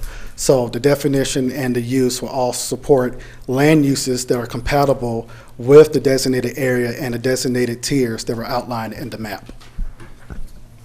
Thank you. So in short, the hospital, we are defining hospital as a term. Hospital is institution licensed by the Georgia Department of Community Health, providing primary health care services, medical surgical care to persons, inpatient or outpatient care, suffering from illness, disease, injury, and other abnormal physical or mental conditions, and including as an integral part of the institution related to facilities such as laboratories, outpatient facilities, medical offices, training facilities. The term hospital shall not include convalescent nursing shelter or boarding homes. And again, the hospital overlay district and the purpose is intended for the area of the surrounding Southern Regional Medical Center and is depicted by the map, and also to support the overlay that incorporates the Southern Regional Medical Center Transit-Oriented Development, which is a TOD overlay district. When the uses and development standards are in conflict, the HO takes precedence. Hospital overlay is short for HO, will take into consideration future development of the Flint River and transfers the overlaid boundaries. The hospital overlay encompasses the following by tiers. One, the boundary map in the text amendment as mentioned before, and also includes the permitted uses that were provided by tiers. Tier 1 would be the hospital. Tier 2 would be the conservation area. Tier 3 would be the residential mixed use, and Tier 4 would be medical office. Tier 1 has the list of permitted uses that are outlined for hospitals. Tier 2 is the conservation that we know that Flint River flows through the area, and the purpose is to protect that resource. Also, the residential mixed use is to also guide and help produce a live work community for those who might be doing residencies at the hospital as well. And just for you all to reference, these are the tiers that are colored, and the general aerial map shows for the areas right before you get off of Interstate 75, closer to Upper Riverdale Road. And last, Tier 4 was the medical office, which is really focused on the medical services and practices needed for that area. And staff, again, is recommending approval, and I'd be happy to answer any questions that you all have regarding this overlay and text amendment. Okay, at this time, it's a public hearing. This is a board-initiated request. Is there anyone here that would like to speak in favor of this board's request? Anybody like to speak in favor of? Mr. Chairman? Mr. Garber.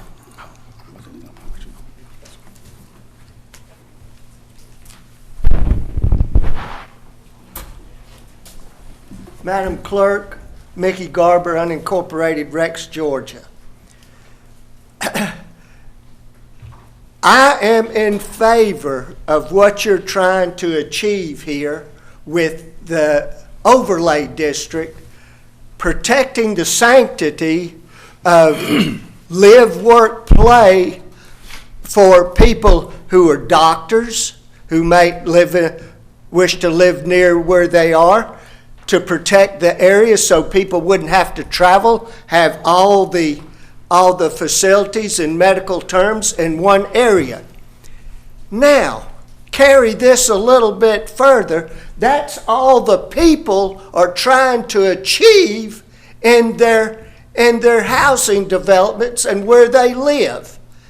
This is exactly what we're looking for, that their area is uplifted, not downgraded. Thank you. Thank you. Anybody else like to speak in favor of? Anybody in opposition to? Anybody opposed? All right, is there a motion to approve? So moved. Is there a second? Second. Any other questions? Those in favor, aye. Aye. Opposed? It's unanimous. Our next item is item number 42.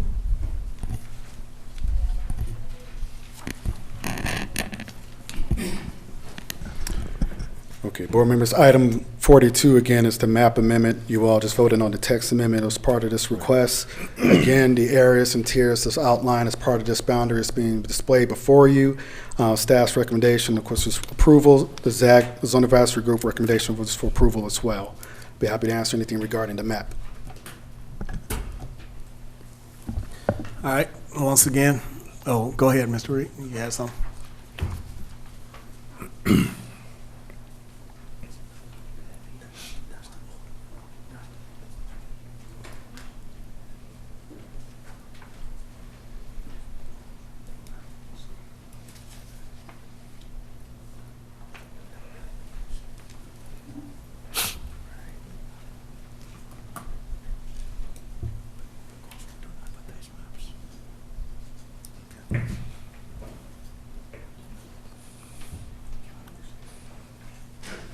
Are we good?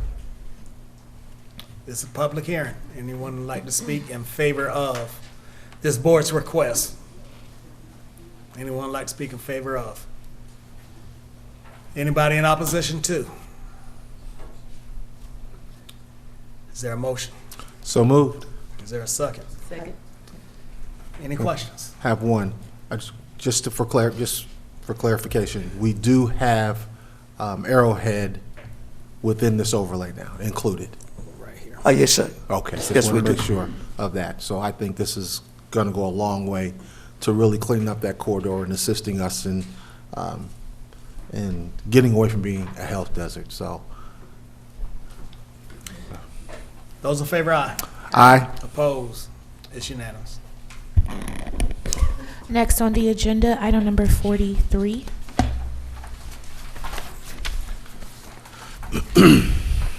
Item 43 is ordinance 2024-197, which is an ordinance to amend the Clayton County zoning ordinance, specifically to amend the zoning ordinance, Article 3, Section 3.19, MXI, mixed-use commercial industrial district intent, permitted uses and conditional uses, Section 3.20, MXI, mixed-use commercial industrial district standards, and Section 3.36, land use matrix, to regulate the zoning use classification, to provide an effective date of this ordinance, to provide for repeal of conflicting ordinances, to provide for codification, to provide for severability, and for other purposes. I'd like to also note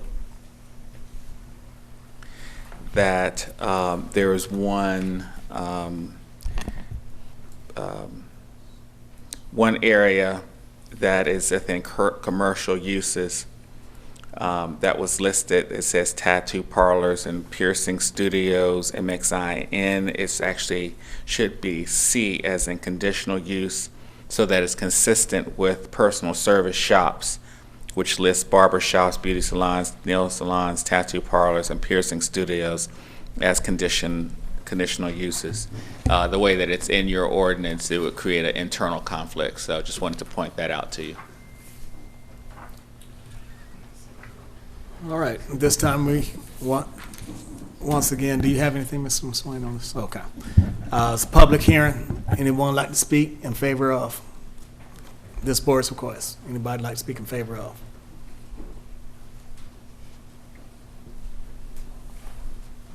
Hi, I'm Casey Ferrer. I'm one of the attorneys for Mid-Hour Session, which is in District 2, Commissioner Hamburg's district. I just want to clarify that it's the revised edition and not the one that's currently in the packet. Correct. Thank you. And then thank you all for your time and all of the time spent on staff for this. So, have a good one. Anyone else would like to speak in favor of? Anybody in opposition to?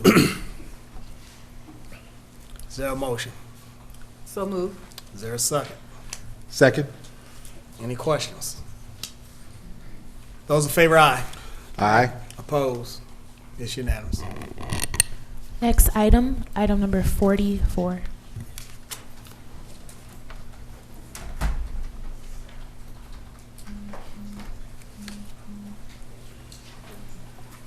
Okay. Item number 444 on the agenda.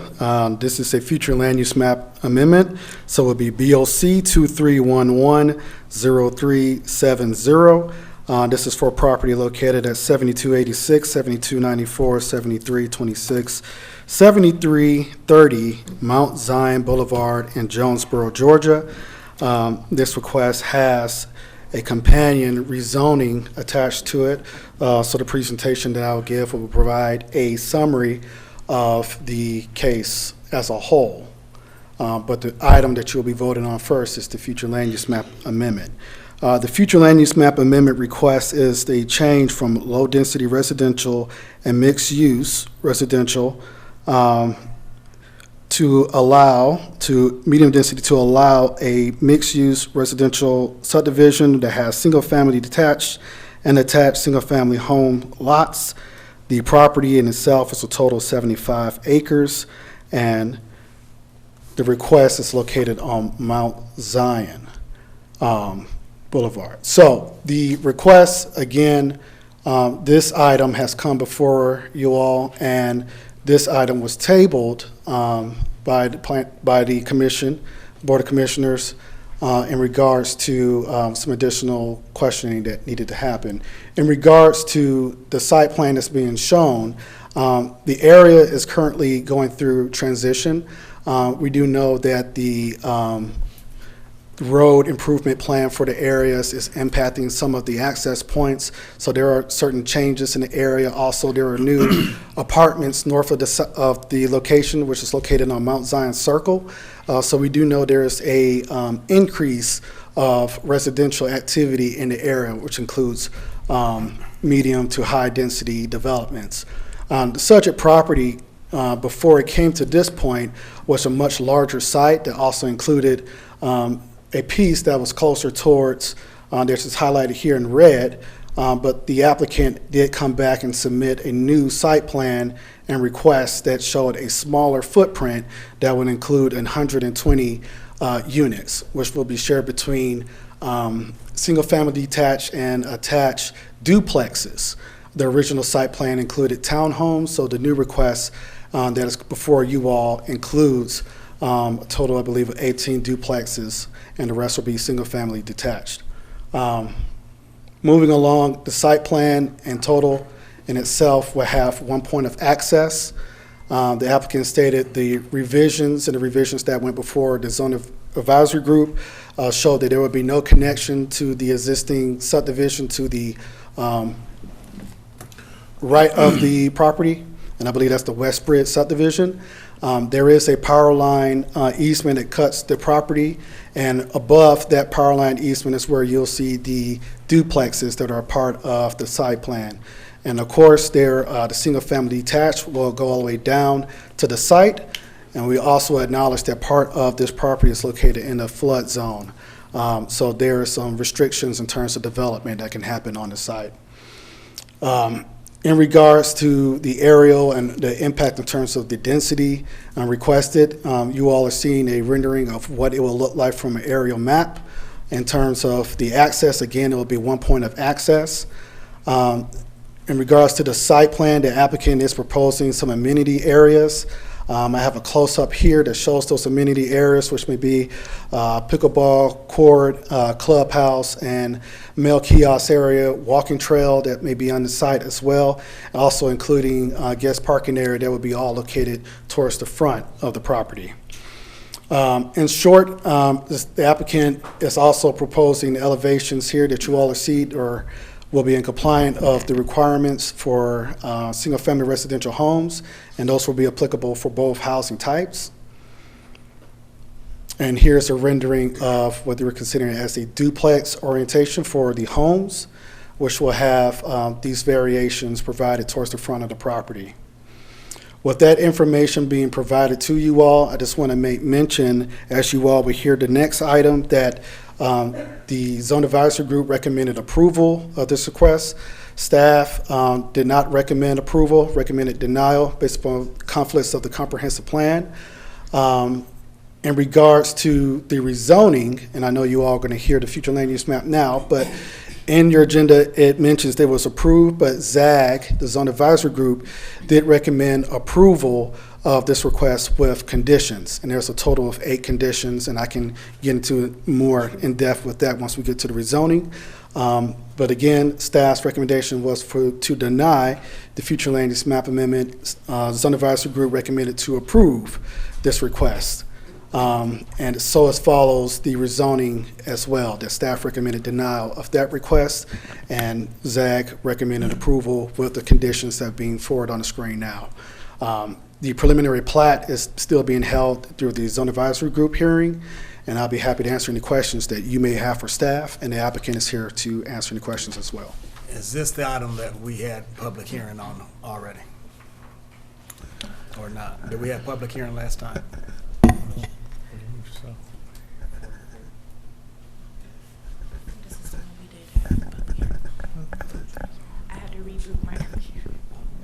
I don't believe we did. I can't hear you. I don't believe that we had a hearing on Okay, that that's item, fine. but I believe maybe Let's have some it people again. may be here to talk about it. Is the applicant present?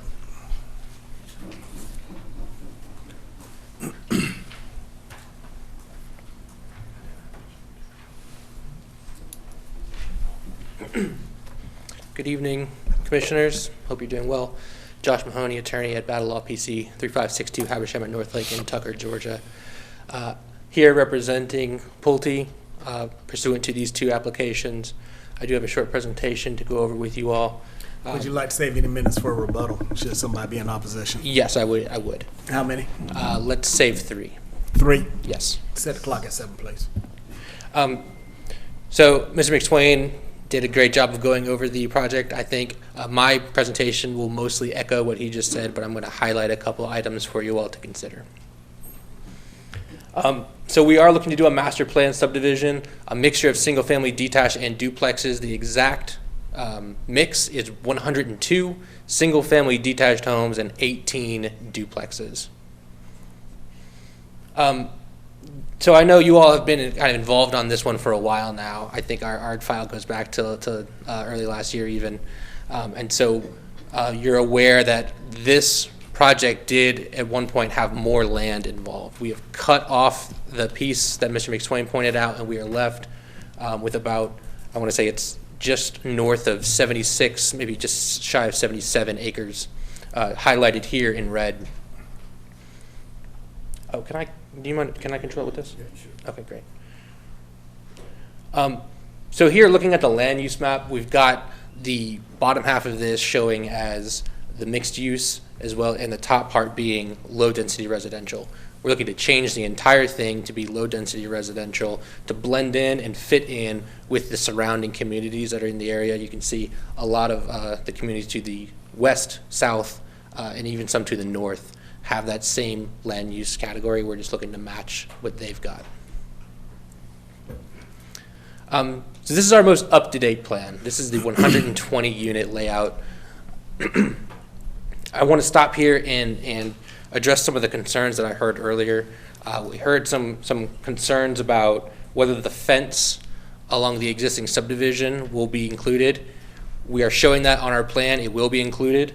We have the 20-foot undisturbed buffer coming from the property line, then a fence, then we have an additional 20-foot vegetative buffer after that. So we've got a total of a 40-foot buffer with a fence included. So we went ahead and we heard that concern from the community and made sure to include it. Another thing I want to point out is nowhere on this site plan do we have a connection into that existing community. We heard that concern from the community members. We cut that connection out. So we've already planned to address that. Here's the colored site plan. I've included this really just to emphasize how much of this space we are not using. A lot of this land will remain green space, and that's emphasized here in the plan, showing how much of this will be just trees, really. But what you can also see here are the amenities. Up near Mount Zion, we've got the cabana and pool. We've got some tennis courts or pickleball courts. And we're also showing what's a little hard to see here, but what we're showing is sidewalks along the frontage of Mount Zion Boulevard. This was a sticking point last time, as I understand it. We went ahead and add that in so that we're compliant with the ordinance now. Nope. So there you can really see where the amenities and sidewalks are located. We've still got the nature trails winding throughout the property. We've just highlighted the duplexes here so you all could see them. They are situated towards the front of the development near the amenities. Again, only 18 of those units. And then this slide just emphasizes the buffer. You can see it off to the right there. And then the line down the middle depicting the fence. So we do have some high quality homes that we're trying to put on this property. I was speaking with my client a moment ago. We're not sure who would have told the gentleman that these homes would deteriorate after 40 to 50 years. That's not true. That's not what Pulte is about. They're a quality developer. They have a great reputation, and they want to bring a high quality product to Clayton County. To that end, they've proposed several homes with a mixture of facades that use high quality materials, including stone, that you can see here, and hardy plank. I'm sorry, I was forgetting the term, hardy plank, another high quality material that we use. And then here you can see what the duplexes would look like. This is an example. Again, carrying over that trend of high quality materials, even to the duplexes, to make sure that we have a quality development here in Clayton County. And with that, I think I've reserved my time, so I'll take any questions y'all have. Thank you. Okay, we got 2 minutes left for anybody if you would like to speak. This is public hearing time. Anybody would like to speak in favor of the applicant's request? Anybody in favor of? Anybody in opposition to? Anybody opposed? Mr. Chairman, may I speak? Come forward, sir. Please put 10 minutes on the clock.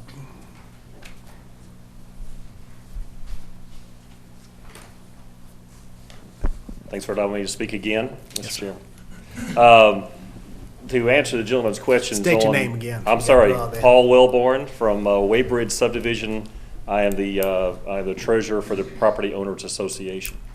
So to answer the question about the homes, there is a Bank of America study on on how long new homes, quote unquote, new homes will last. The best you can get out of one now is around 50 years. Looked up the study, didn't create it myself, didn't pull it off some kooky website on the internet. This is a Bank of America study, so that's where that information came from. A couple things on this, we would, as the homeowner association does us back up into up against the Waybridge there on Cooper Way, and also other areas. So we would like to petition the staff recommendation was to deny this. The zoning board did approve this. We would like for the commission to go back and actually rework this program to build, I hate to say it, better homes on a little less land. We're creating more cookie cutters again here, and you can tell by the way the homes look. They look like every other home being built. Every other apartment complex is following the same pattern. So we're falling back into a pattern of cookie cutter homes on third of an acre lot. And that's just on and on and on. It's just wash, rinse, and repeat. So what we really like is to go back and build something better, special, that will last. My home is coming up on 50 years old, and it will last another 50. I'm the third owner, and there's very little degradation in the way the homes were built.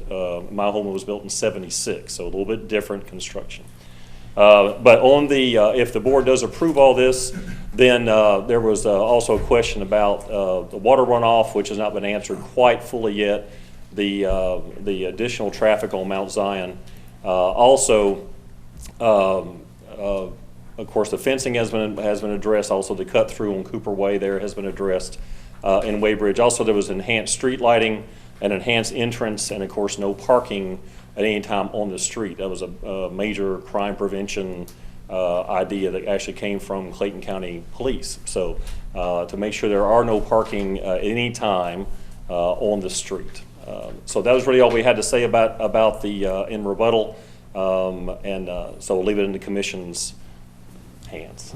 Thank you very much. Thank you. Anybody else like to speak in opposition to? Mr. Chairman? Mr. Garber.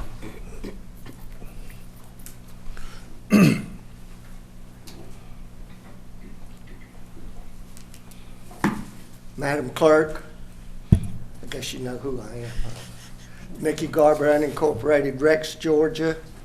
Let me say this about the Waybridge subdivision. There was a doctor that lived there. His name was Dr. Chin. And all those homes there are all brick on larger than a quarter acre of land. And what you're doing here, I've mentioned before, you should be bringing every community up, not down. And with the quality home that they're mentioning here is not the quality home that they have there. And you're driving the community down. Has anybody got any questions about what I just said? Thank you very much. Anyone else like to speak in opposition to? All right, you got 3 minutes for rebuttal, sir. Thank you, Commissioners. Josh Mahoney, Attorney Battle LPC, 3562 Habersham, North Lake in Tucker, Georgia. I heard some concerns that I do think I can address. The gentleman brought up the traffic study. So we have done a traffic study on this site. However, because of the length that this project has taken, we did it early last year, before the newest plan was drafted. We have a traffic study that was done on a plan with more units than what we have shown today. That plan did conclude that there would only be a small impact on traffic. So what I can say is this. While I don't have a traffic study that has studied this plan and its impact on traffic, we do have a plan that studied a larger, more impactful plan and concluded that there would be a small impact. So this plan can only have a smaller impact than the last one. But as we move through permitting and things like that, we were going to have to do another one anyways. So we'll get that plan. Happy to share that with our neighbors as well. The hydro study, again, is another study that will happen during permitting, should this be approved.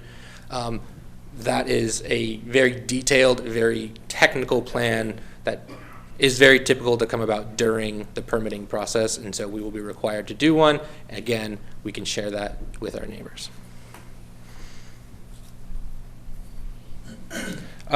I am not really sure I'm able to speak to the Bank of America study. That's not something I've seen or reviewed, so I'm not sure how I could respond to that study, other than to say, you know, I'd love to have a look at it and see what we can do to address those concerns. And then before I sign off, just one comment. If we could look at the conditions, I did just want to address one item. That's on the next section. The zoning, okay, I could do it there. Thank you all. Any questions you have, happy to answer. All right, thank you, sir. Commissioner Davis. Yes. What is the price point of these homes? Great question. So I've got some representatives from Pulte who would be much better at answering that question than me. Chad, this is Chad Barrett with Pulte, who can help me answer the sales price question for you.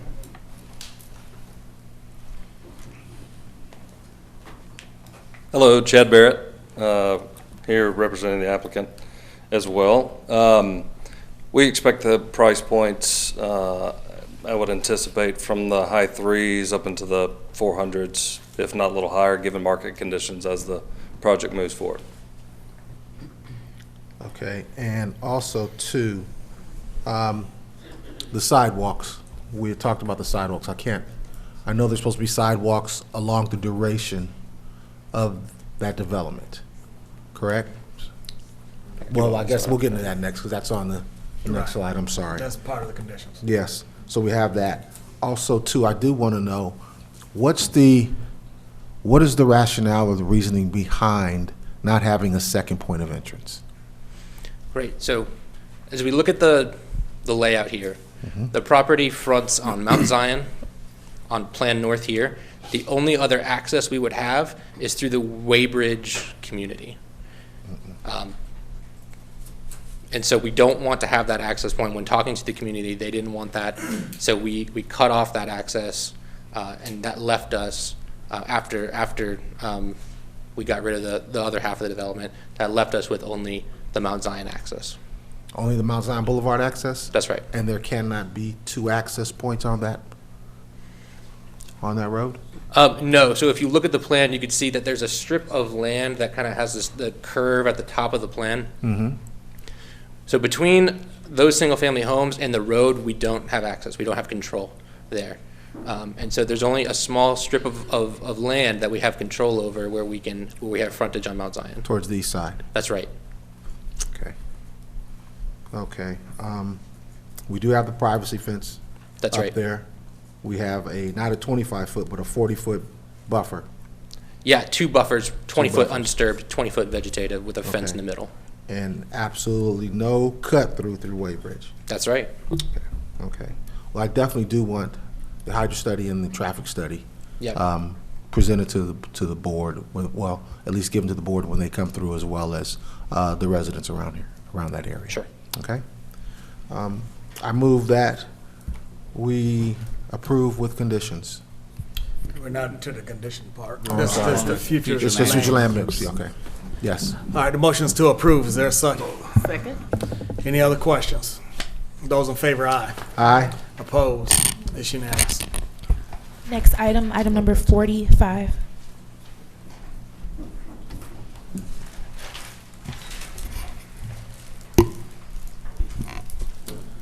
Okay.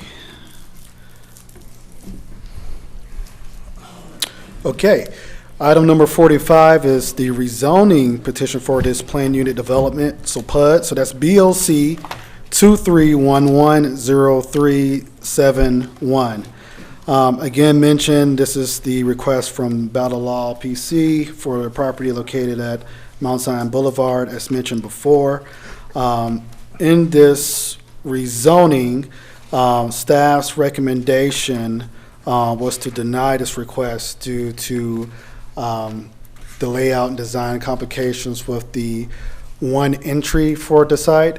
Again, the zone advisory group made a motion to approve this request with conditions, and I'll read those conditions for the record for you all to consider. One, a maximum of 6 units to be 5% of the 120 units shall be rental. 2, the front and side yards of the units shall be fully sodded. 3, the rear patios on all units shall be covered. And 4, one trash pickup service shall be utilized for the entire development. Enhanced landscaping and signage plans shall be provided with the preliminary plat submission. 6, a photometric plan shall be submitted with the final plat along with lighting depicted. 7, no parking signs shall be provided throughout the entire development. And condition number 9, which is the last condition, an 8-foot privacy fence shall be placed on the inside of the 20-foot buffer with trees being planted between the property lines and fence. I'll be happy to answer any of the questions in regards to this request, but these are conditions that were approved by the zone advisory group, and I'll have them listed up here in a second. Okay, yeah, thank you. All right, applicant.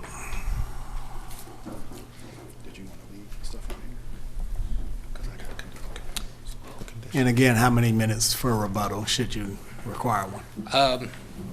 8 minutes for rebuttal. You want how many? 8. 8 I only minutes need, for I only need rebuttal. 2 minutes.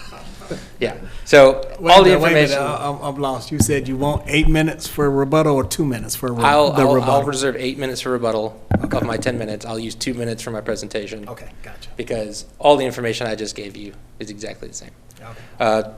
Josh Mahoney, Attorney, Battle LPC, 3562 Havisham, North Lake, Kentucky, Georgia, here on behalf of the applicant. I'm going to use my 2 minutes just to discuss the conditions. Specifically, I want to zoom in here on the one condition that requires covered patios.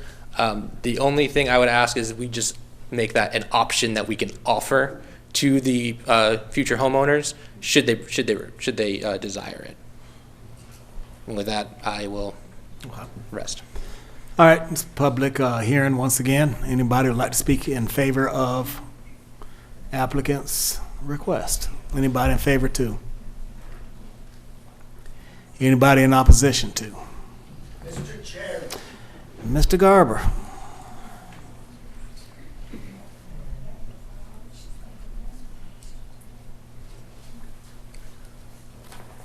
Mickey Garber, unincorporated Rex, Georgia. One thing you didn't mention in all these rules about what they're supposed to have, Ms. Hambrick, I'm surprised you didn't mention no rentals, about rental units in there. You need to add that to it. So when they don't sell it, they can't rent it. Anybody else in opposition to? Yes, ma'am. I just want to ask a question. Come forward, ma'am.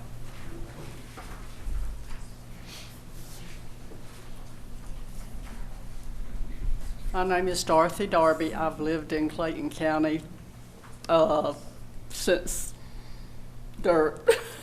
I've been here a long time. I just want to ask a question. The gentleman from Pulte, when we were discussing the zoning to begin with, it was stated that Pulte didn't build spec houses, that they would have a contract before they built a house. Is that still true? That's all I wanted to know. Good question. We'll ask him when he come back on. We don't have an answer to that. It was really a question for the Pulte folks. Right, and you handled it correctly by addressing us. Anybody else like to speak in opposition to? Mr. Chairman, may I speak one last time? Yes, sir.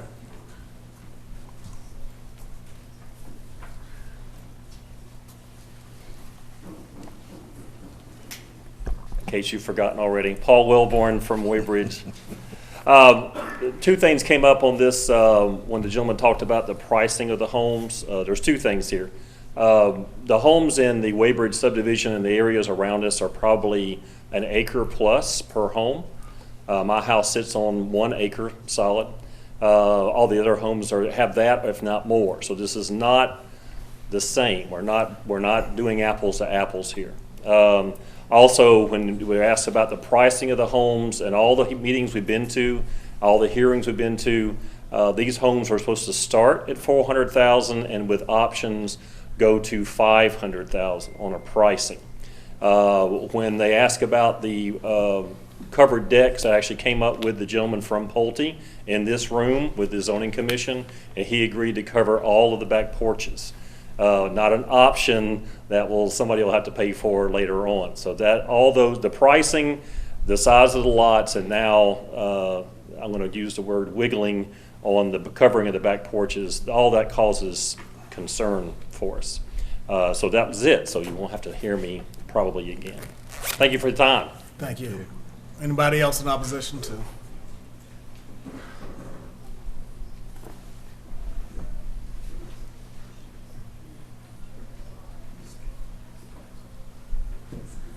Good evening, Mr. Chairman and members of the board.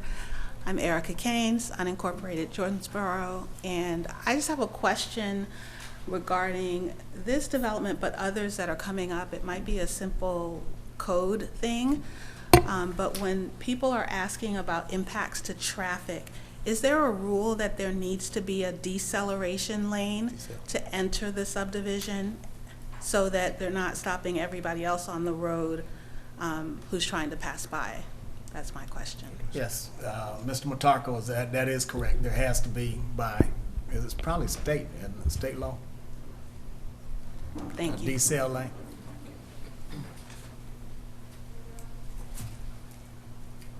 decel lanes are covered in our development guidelines. They're based off of how much traffic this site's going to develop, the speed of the road it's on, how much volume's on the existing road, but it's covered in our development guidelines. Thank you, sir. Anybody else in opposition to? All right, Mr. Mahoney, you have 8 minutes for a rebuttal.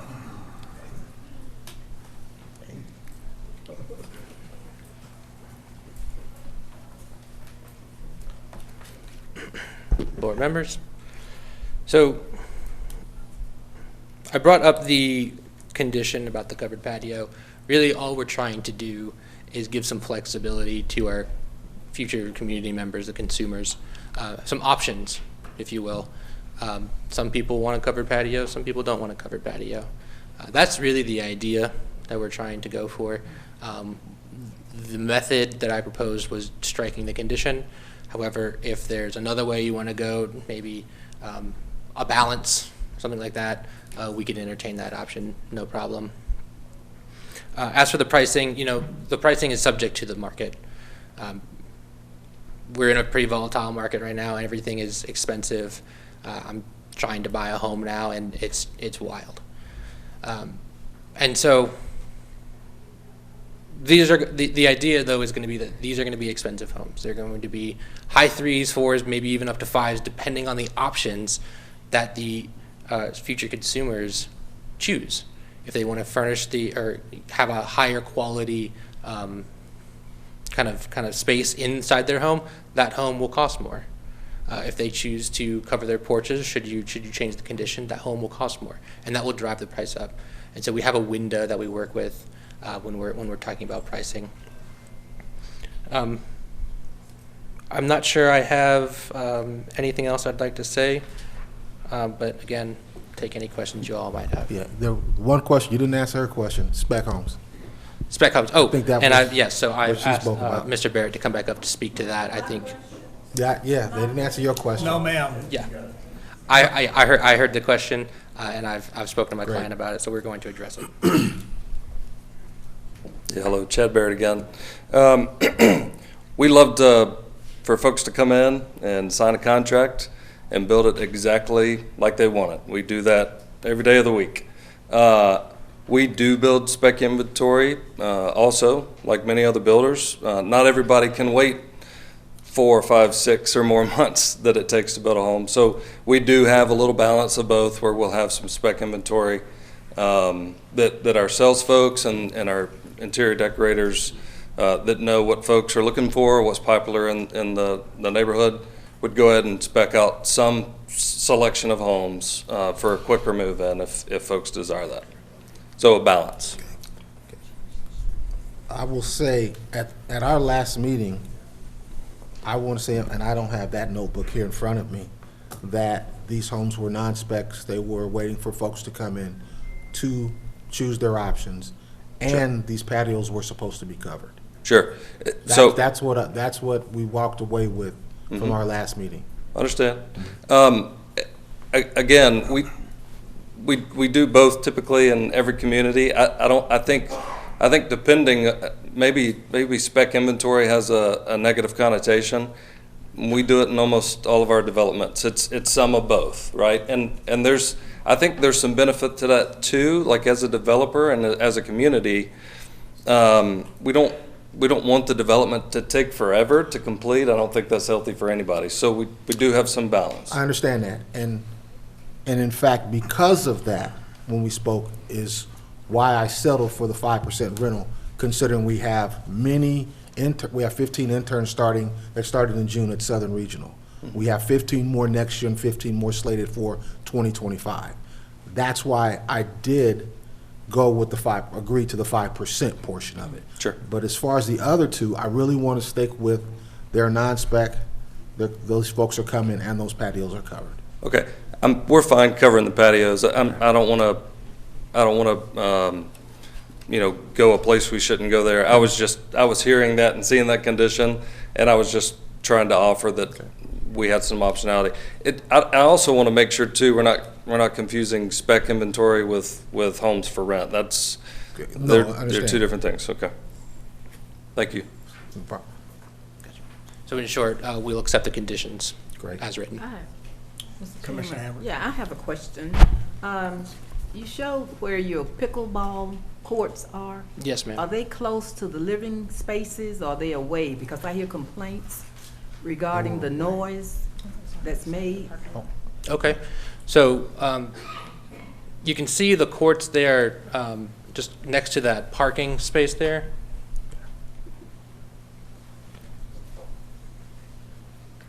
Thank you. So I'm not sure if the laser will show. Top right. There we go.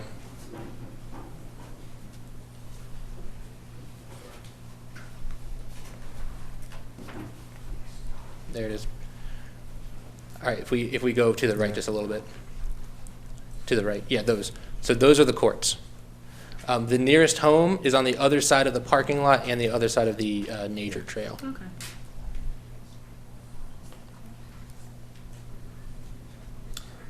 Commissioner Davis. Yes. You all agreed with all the conditions as Yes. stated? Okay, great. I move that we approve, what number am I on? 45. 45, thank you. BOC 2311-0371 as stated with the, how many conditions? With the 8 conditions. Is there a second? Second? Any questions? Oh, actually, I had a question about one of the conditions, the stipulation around maximum 5% for rentals. I was just curious about what oversight or how, what is the plan to ensure that it's no more than the 5% for rentals? Typically, I see that enforced by the HOA via the covenant and restrictions. And so the HOA can keep a ledger of which properties are available for rent and which are not. And just keep up with it so that we don't go over that 5%. Right. Thank you. Of course. Mr. Jicke.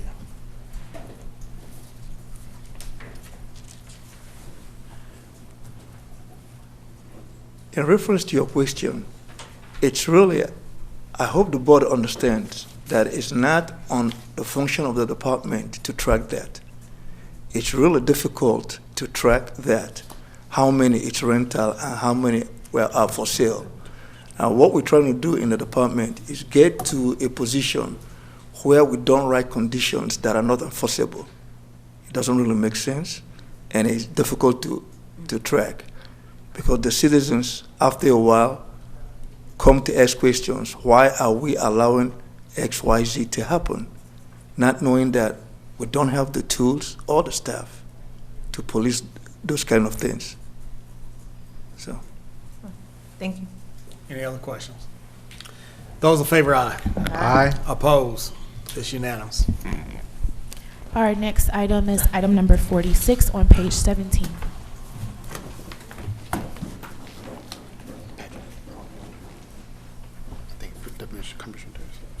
Okay.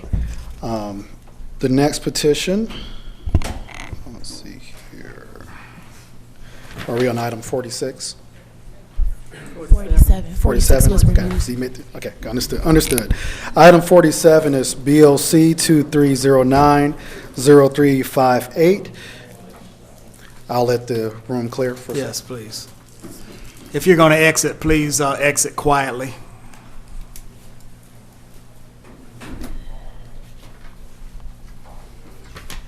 All right, Mr. McSwain. And for the record, I'm sorry, that's item 47. Thank you.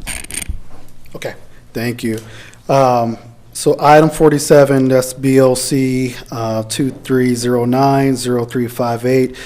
This is a future land use map amendment request, and there's also a companion rezoning on this item, which will follow after. The future land use map request is to amend property that's located at 700, 740, and 780 Flint River Road in Jonesboro, Georgia. The request, as the property is currently designated for low-density residential and mixed use, the applicant is proposing a residential subdivision for townhomes to medium-density residential for the mentioned density request. Again, the applicant is Battle Law PC. and I'll give a short briefing on the proposed project. The subject property, this is in District 3, and for those who may not be aware of the location, this is near Terra Boulevard and Flint River. Some may know where the KFC restaurant is on here. Also, the Wayfield Foods grocery store is located near this property as well. What's being shown on the screen is an aerial that shows this development to the left, and then with the existing land uses here on site that have near the intersection of Terra Boulevard and Flint River Road.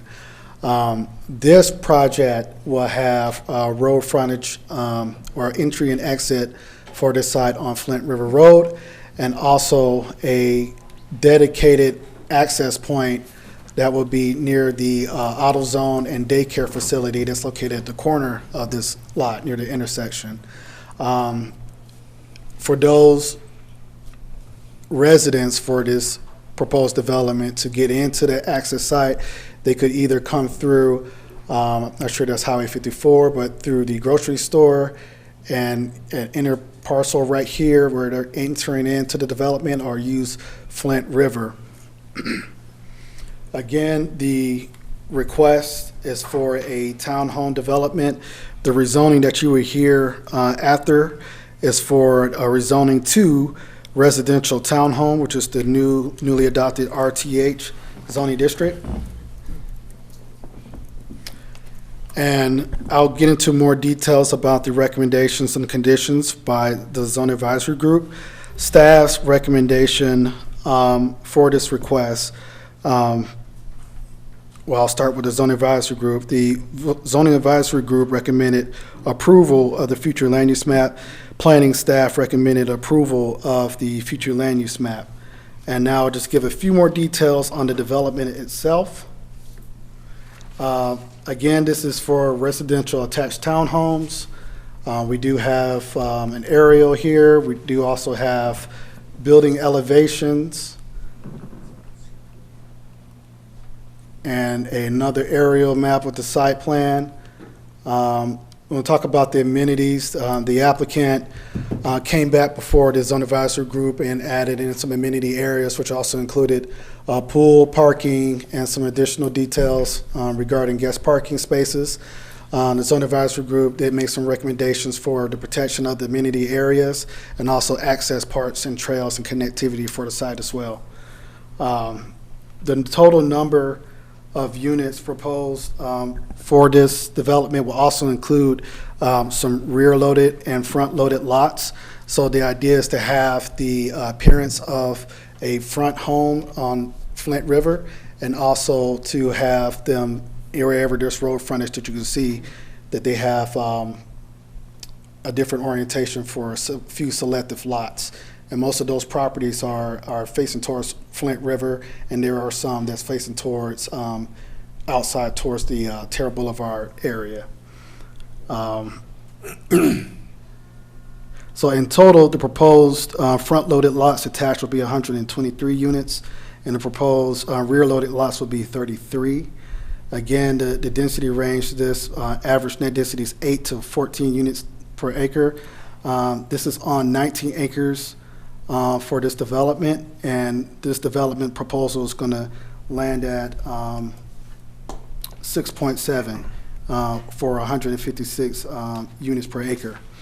I'll go ahead and rest with that regarding the future land use map amendment, but I also want to mention the adjacent properties as part of the staff report.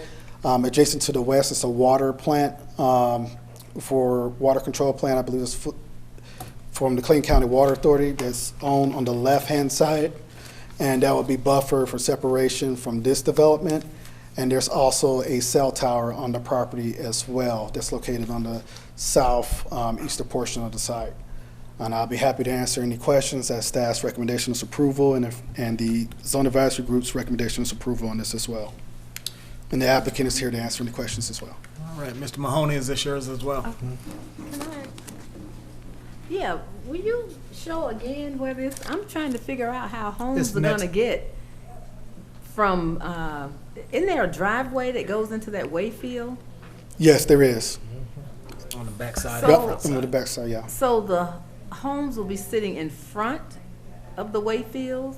That's, There's a wooded lot that's next to it that you wouldn't know goes back that far, right here.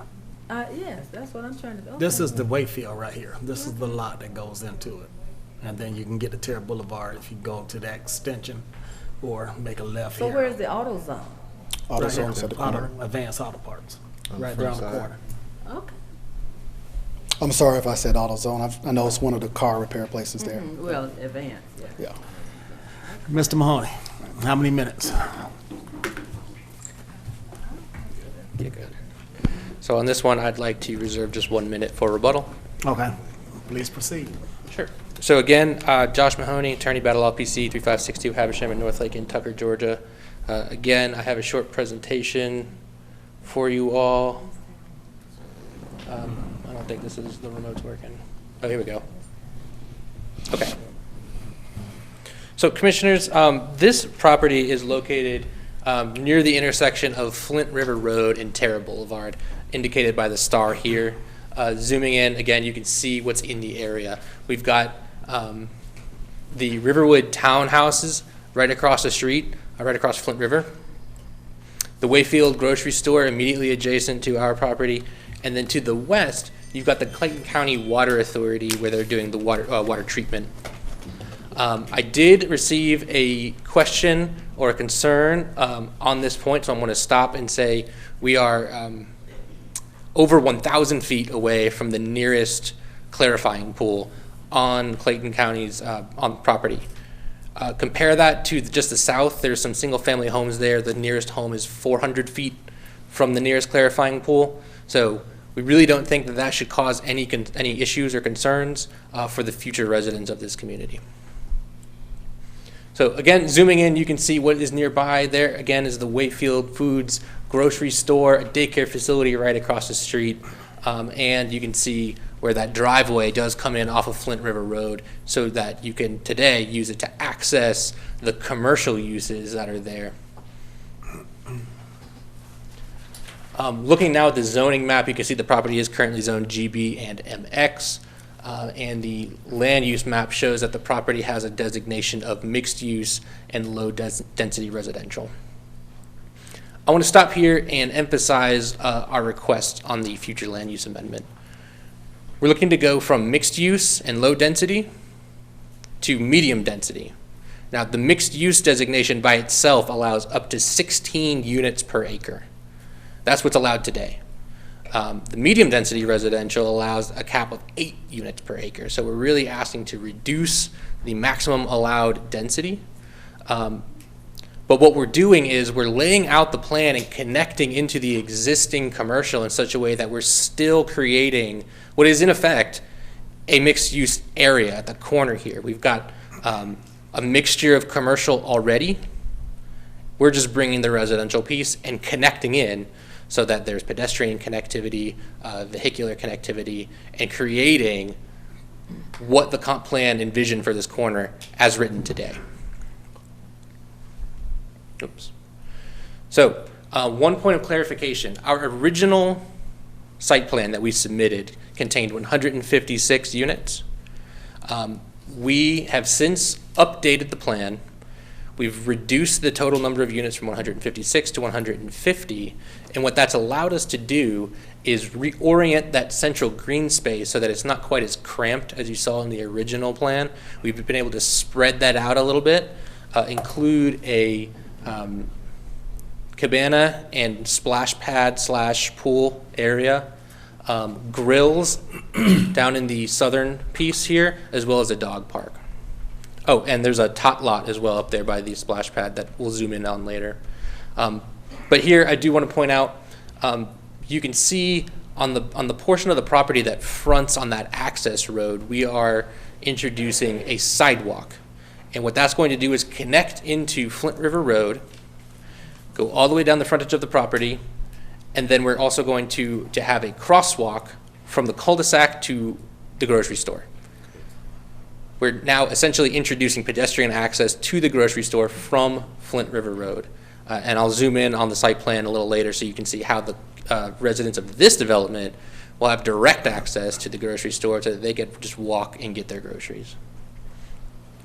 Part of our proposal does include improving this driveway that we called out earlier. So today it really is just a driveway where you access the commercial uses. What we're looking to do is improve that driveway so that it meets the county standards for a road, the right-of-way standards for a road.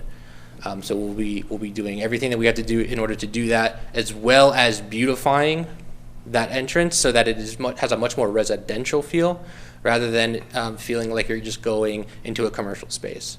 Part of that initiative involves having signage. So you can see down here on the bottom right-hand corner the signage that we would have for this development to differentiate it from the rest of the commercial development, create that inviting feel like you're coming home, because that's what you're doing. You're coming to this residential space, you're coming home, and the signage will help to create that effect as well as the enhanced right-of-way. So this slide has zoomed in here on our amenities. You can see the cabana and splash pad / pool, the tot lot that I mentioned earlier, and then down here on the bottom one you can see the proposed dog park as well as the grill area. So this slide zooms in on the rear entry units that we have facing that access road. You can see that, again, we're trying to create that feel of a welcoming, inviting residential space, and we took this design principle to help achieve that by putting the front, what would feel like the front of this development facing out towards the community, so as you're driving by it or approaching it, it feels like you are being welcomed in. Another thing you can see here in this picture is down at the bottom, you can see where we have our pedestrian access there to the Wayfield grocery store. Folks in this community will be able to walk on their sidewalks, go right to the grocery store, jump on a bike, and go visit the grocery store to get their groceries. Things like this, little things like this, they don't look like much, but something like this is really what can go a long way in helping move folks through the community in an efficient manner.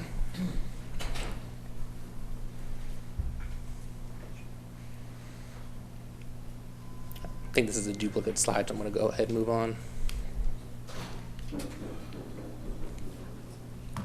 Well, the remote doesn't seem to be working, so what I'll do is, here we go. Okay. While we're on this slide, I'll actually emphasize a couple things. One is the open space. Per the ordinance, we are required to have 5% total gross acreage open space, which comes to about 1.12 acres on this site. We're providing 2.24 acres. We've doubled the requirement. That's due in part to the reworking of that central green space area as well as the rest of the site that has already a lot of green space on it. We were able to do that and still also achieve enough parking for the project. Down here at the bottom, you can see what's required, 300 spaces. We're providing 642.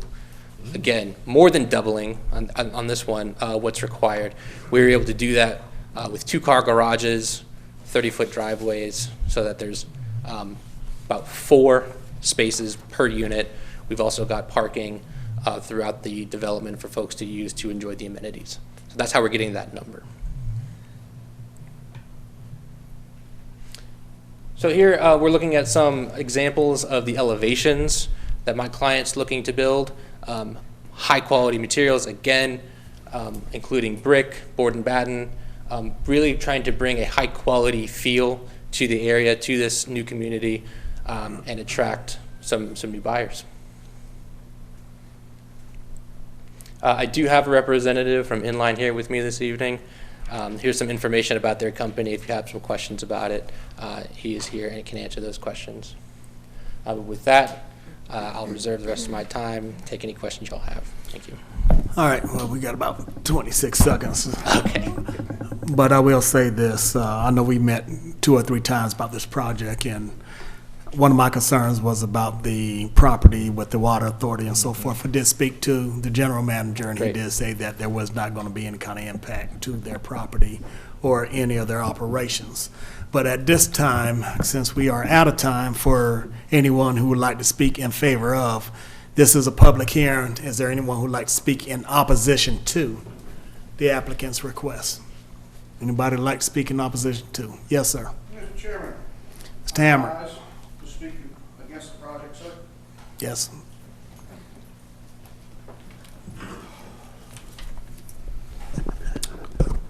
Hello, everyone. I'm David Hammert, Clayton County for District 3. You know, I understand they want to, as from a builder's point of view, they're saying it is cheaper to put a townhouses in here. Where's the little clicker at? I got to play with this zoning committee. Let me see if I can do it again. No, that slide will be perfect. Does the little directional arrow work? Oh, there it is.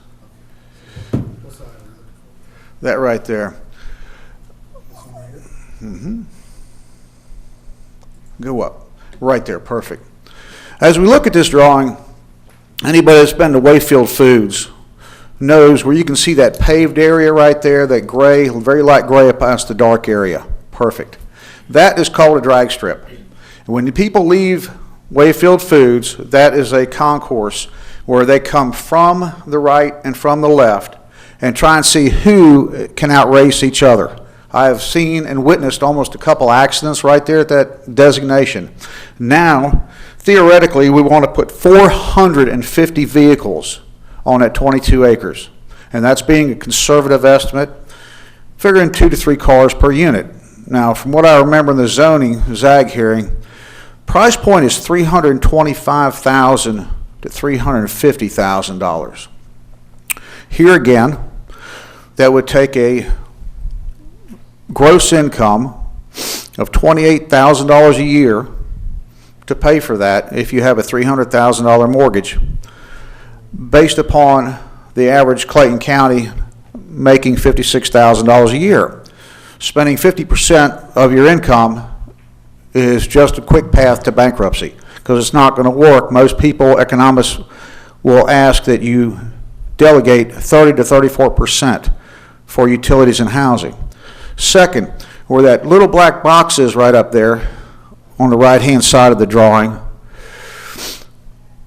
you have a 45, 50-foot long turn lane from Flint River, right there. Whoops, go back. Okay, we can start with that one. That is a right turn only. Right across there is a beautiful concrete, and I mean a solid concrete median that just got finished within the last year. So that is a designated right-hand turn only. When you come up to the Wayfield Foods entrance they're talking about right there, there is length for 4 trucks along there coming from Terra Boulevard to make a left-hand turn into that complex. I took the time from zoning to now to go out there and figuratively measure that.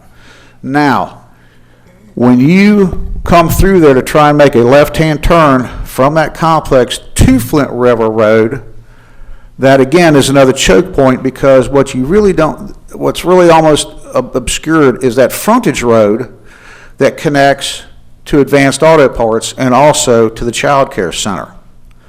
Secondly, they're talking about coming in Terra Boulevard and coming in through Wayfield. And if anybody has ever stood there, well, I don't recommend it. But be there at 4:30 to 6:30 in the evening with everybody coming from Atlanta, coming off College Street, West Fayette Road, getting onto Terra Boulevard, and coming down past the gas station. And see what a choke point that is, where people are just juggling back and forth. And yet, we're going to add 450 more vehicles into that place already. Now, I understand that we can put sidewalks in there, but I'm wondering how many buggies from Wayfield Foods are going to end up in that complex, like they do in most other apartment complexes that surround any, whether it's a Walmart or grocery store. I had a better proposition. You can put an 800 to 1,100 square foot home in there. Your average cost is $130 per square foot, $44 per square foot extra on a garage. You can get about 6 units of single family homes in there. still have the same parking, you'll have less density, and I still haven't heard what school system they're going to dump the approximately 450 children where they're going. Are they going to go to Mundy's Mill? Are they going to put them into Jonesboro? Because the Walden Park subdivision just down Terra Boulevard, which has yet to be built, they're going to send all those kids to Jonesboro. Now, I understand we need housing, but I'm thinking if we could bring in single-family homes at a $250,000 price point, 2-bedroom, 2-bath, which would allow people like me that are going to retire to downgrade to a smaller house and actually have people who are buying brand new houses, 2-bedroom, 2-bath houses.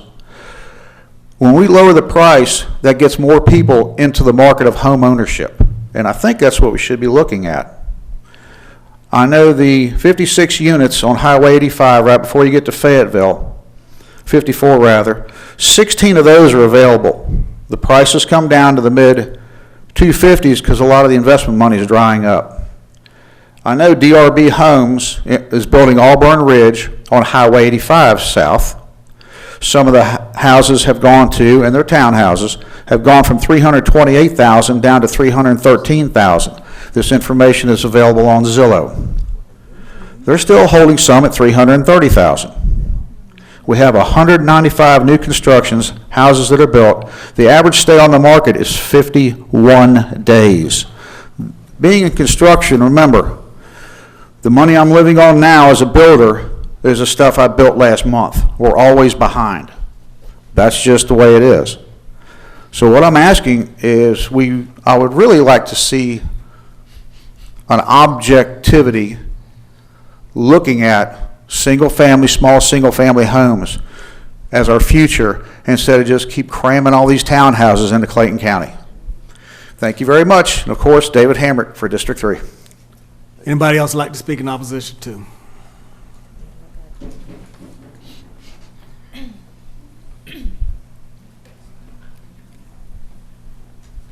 My name is Della Ashley, and I am in opposition to it. And primarily, he described more details. Primarily, we've had years, those of us that live near and drive up and down Flint River Road, we've spent years in the road improvements on that road. And they finally got it done after many, many years. And I don't think it's equipped to handle this much more traffic. I also am concerned about the safety of people that would live there with the water treatment. I know I think he was addressing that. I wasn't sure if he was addressing the water treatment plant safety or the people's safety. So, and also, I wasn't sure if I don't know if the builders are required to work with the businesses, but if it were to be built somehow between them and the grocery store has had a lot of traffic come through there, and their parking lot's pretty much worn out. If it's going to be a nice area, the grocery store parking lot needs to be repaved.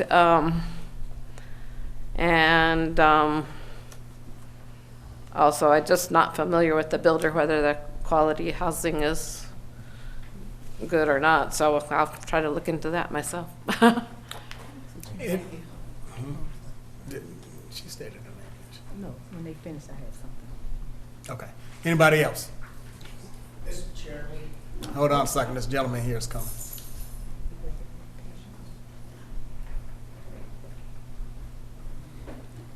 I have a question in State general. your name for me, sir. Marvin Sullivan, unincorporated Jonesboro since 1994. I have a question as far as the lighting for these builders when they are building. What's the distance required by the county between the homes, or do they rely on the individual residents to turn on their lights? Also, the lighting for the entrance to go into those subdivisions, or housing areas, because some places that I go past, it's dark. You have to look for the sign. Thank you. Yes, sir. Anybody else?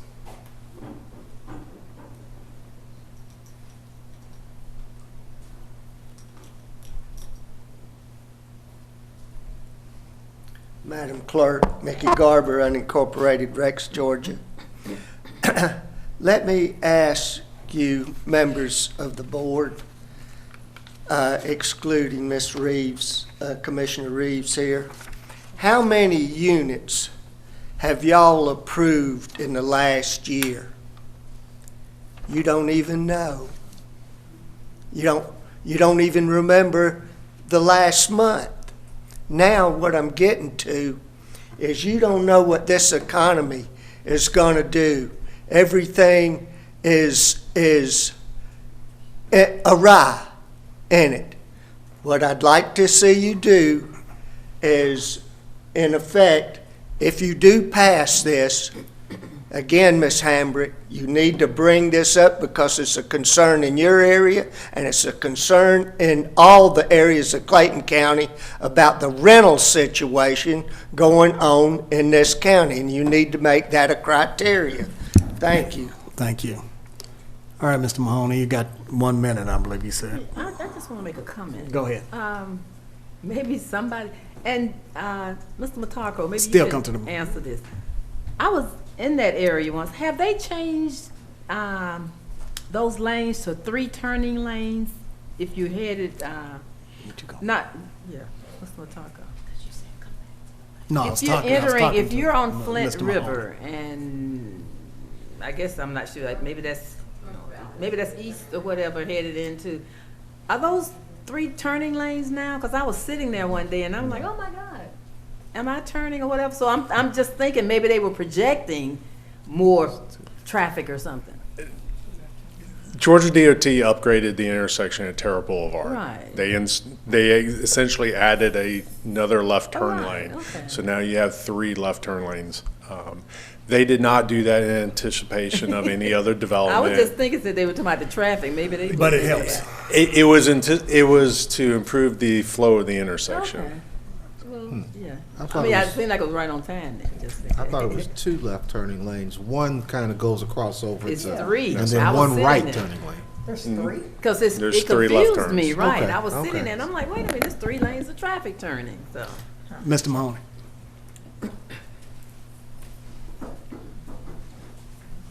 Good evening, board members. I'll briefly address as many of these comments as I heard. I heard some comments about traffic. First, the access road, the driveway, residentializing that space what we're hoping to do is create a feeling that, hey, you're in a community now. You're in a residential community, right? Rather than a commercial driveway, we're going to residentialize it and signal to everybody, you guys slow down. As far as traffic goes, when we had our original plan for 156 units, we did have a traffic study done. The conclusion of that study was that there would be a, quote, insignificant impact on the traffic that is in the area. It's based on, again, the existing traffic, projected traffic, no build scenarios. That was the traffic engineer's conclusion. I heard why not single family detached. I touched on that a little bit with our current future land use plan. It's calling for mixed use. We are meeting that vision, but we're doing it in a little bit of a different way. That's why we didn't go single family detached. We went with the density to support the businesses that are there, like that grocery store. I heard that they might need a new parking lot. New customers in the area who are able to afford these homes can get there, can walk there, can support that business, and thereby maybe bring about a new parking lot for the grocery store.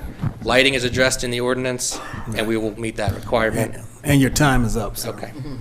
Thank you. All right, so this is the future land use map item that we're discussing. And I do appreciate the conversations we had and the concessions that you have made, or the company has made. But at this point, I'm going to recommend that we approve this, the flume on this. Is there a second? Second? Any questions? Those in favor, aye. Aye. Oppose? Nay. It's 3-1, it passes. Next. Next item is item number 48, which is to rezone.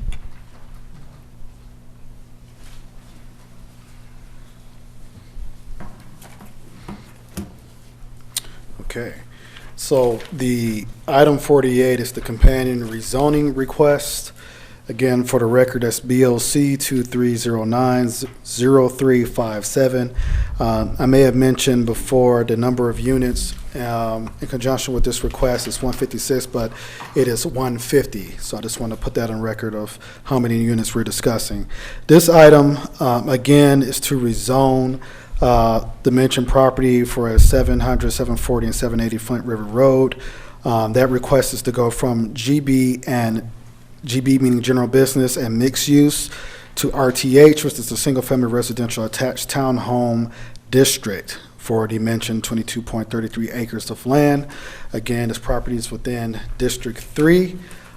Staff's recommendation was to approve this request with conditions.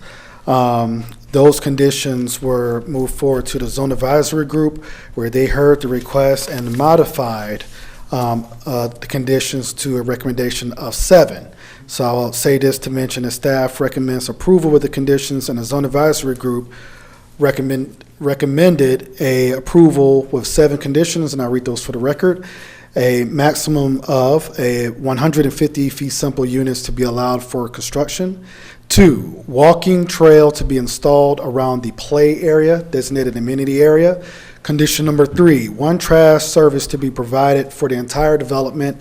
Condition number 4, upon completion of 40% of the development, all planned amenity areas are to be completed. And that is for them to receive a CO and building permit for any construction for residential. Condition number 5, must provide a legal description of the right-of-way access acquisition. And that was the discussion for the access point at the top of the map. Condition number 6, a decorative fence to be provided around all stormwater ponds and the entire property line. Condition number 7, there should be a 5% rental cap for the entire development. That concludes the recommended conditions from the Zone Advisory Group hearing. And I'll be happy to answer any questions in regards to staff's analysis for this petition.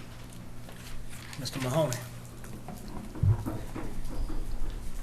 How many minutes for a vote? I'll do the same strategy as last time. All right. Good evening, board members. Josh Mahoney, Attorney Battle Law PC, 3562 Habersham, North Lake, Tucker, Georgia. On this one, again, I just want to address the conditions. I believe that there is just a Scrivener's error in the conditions that I need to get cleared up. Condition number 6 says a decorative fence to be provided around all stormwater ponds, and it should say, and along the access road off of Flint River Drive.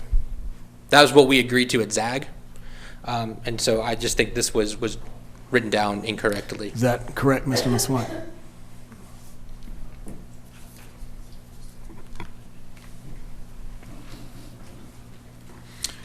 Chairman and board, staff's recommendation still stands that there should be some type of fencing that goes around the property. The applicant has mentioned about access from another development, so we feel as though with the proper fencing that's in line of what the condition has stated that went to ZAG. I can't state if there's any additional items, but it was modified condition that talked about the stormwater, but it is still staff's recommendation that we do keep in mind to protect the development by keeping some type of fencing around the property line.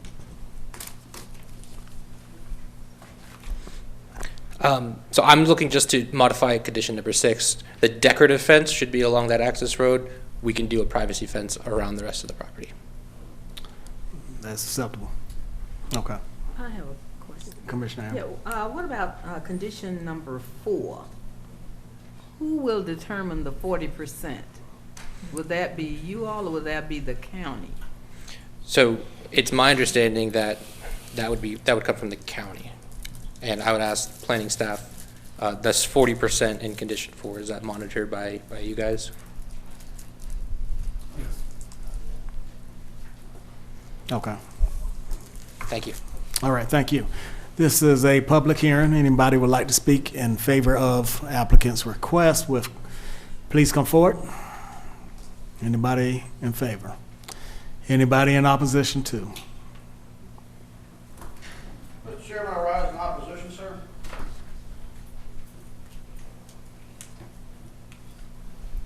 You knew this was coming. Good evening. David Hamrick, Clayton County for District 3. I still would like to propose the single family, which would be a less density. Now, I'm not a doctor and I don't play one on TV, but there have been many psychological studies done through the New England Journal of Medicine, American Medical Association, which when you take human beings and cram them into a high-density area, it affects their mental states. People, granted, we like being around other folks, but we do enjoy our privacy at times. This is where, developmentally, people do not get their separation. You're putting too close together. Second thing, with the single-family homes, being we're all going ecological here, we can also look at the appointment of solar panels on the roofs. Now, remember, our electric bill is going to go up 4.5% in January of next year, right in the middle of winter time. As a hedge against the rising utility costs, these solar panels can also help lower the utility costs of this new subdivision. Number two, by putting these panels in, it'll also extend the life of the roof. Third, technology has allowed us to do the same things we did years ago at a much more efficient and cheaper cost. This is one of the other reasons I would like to have this option explored before we just keep running townhouses over the entire county. And as I said, money is drying up. So let's please think about this. Thank you very much. David Hamrick for District 3. Anyone else like to speak in opposition to? All right, sir, you have anything, Mr. Mahoney? For your last minute, you good? All right, well, I'm gonna recommend Mr. McSwain read the conditions with the modification to number 6. For the record, the conditions that are moving forward, a maximum of 150 fee simple units to be allowed for construction. Number 2, walking trail to be installed around the play area. Number 3, 1 trash service to be provided for entire development. Number 4, upon completion of 40% of development, all planned amenity areas are to be completed. Number 5, must provide legal description of the right-of-way access acquisition. Condition number 6, which is modified, a decorative fence to be provided around the access points with fencing around the stormwater ponds with the privacy fence around the property line. We may need to clarify condition number 6 again. I just want to note, when we are speaking of the types of fences, we believe that the decorative fence would be the fence that goes around the entire property, or at least any of the parts of the property is visible from the right-of-way or the road. So I just think that once we find the proper Mr. language Mahoney. for that. Sure. Okay. And I've invited Brian Musoff with Inline Communities to speak on this as well. What we have in mind is, and Mr. Musoff, let me know if I'm incorrect here, decorative fencing along the Flint River right-of-way and that access road right-of-way. And then the privacy fence would be along the other sides of the property. Yeah. Okay, gotcha. Does that address everything?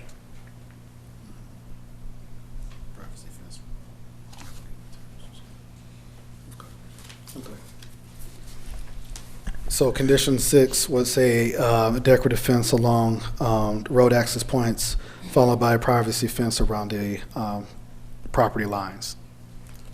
And number 7? Number 7, 5% rental cap for the entire development, which was a recommendation by Zach. Mr. McHone, Mike, do you agree with all of the conditions? Yes, the amended conditions we agreed to. All right, with that being said, make a motion to approve applicant's request. Is there a second? Second. Any other questions? Those in favor, aye. Aye. Opposed? Nay. 4-3-1, it passes. Our next item is item number 49. All right, reading to the record number 49, that would be future land use map request, BLC 2405-0425. You have 3 items on the agenda, 2 that will follow after this one, which is for the rezoning for the property and the conditional use request for the property. The applicant is requesting to amend their property located at 2441 Highway 138 from mixed use to agriculture. The applicant intends to rezone the property to agriculture to have agritourism and an event facility on their property. The conditional use will mention a few more details on how the operation will be handled at the location.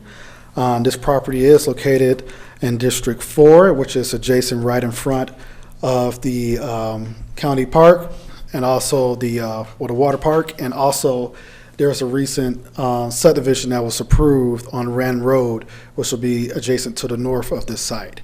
The future land use map request, staff acknowledges that to put a mixed-use development on this property may be a little bit more of a stretch, but we may also recommend that preserving and keeping agricultural land in the county is still as a prime in terms of us meeting our new mandates to protect agricultural land.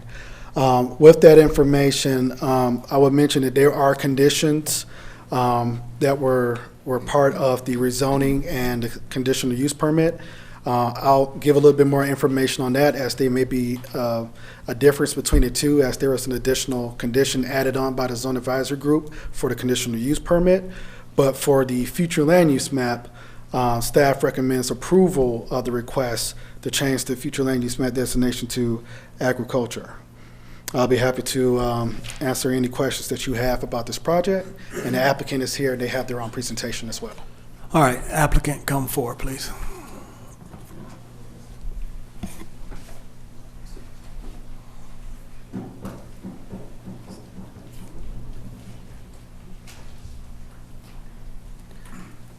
Please state your name and whether or not you will want to reserve any minutes for a rebuttal, should somebody be against. Okay, Erica Norwood, I'm Jonesboro, Georgia, and I would like to reserve 3 minutes for rebuttal. Okay. Is there, or do you want to? Thank you, Board of Commissioners, for hearing our presentation today. So I am a part of the Norwood family. We have had the property in our family for several years. The count is losing me as of right now, but my grandfather actually purchased this property, and he actually installed the grapevines along with his kids, and the purpose was for, back then, for there to always be a way for them to harvest and support his family financially. So that's very interesting that today, you know, the family still allows people to pick and sell muscadimes, but we really want to find a way to honor our heritage and take this property into the future. A couple of things I've heard today, which are not in my presentation, just as I've been hearing all the things about what's happening in Clayton County.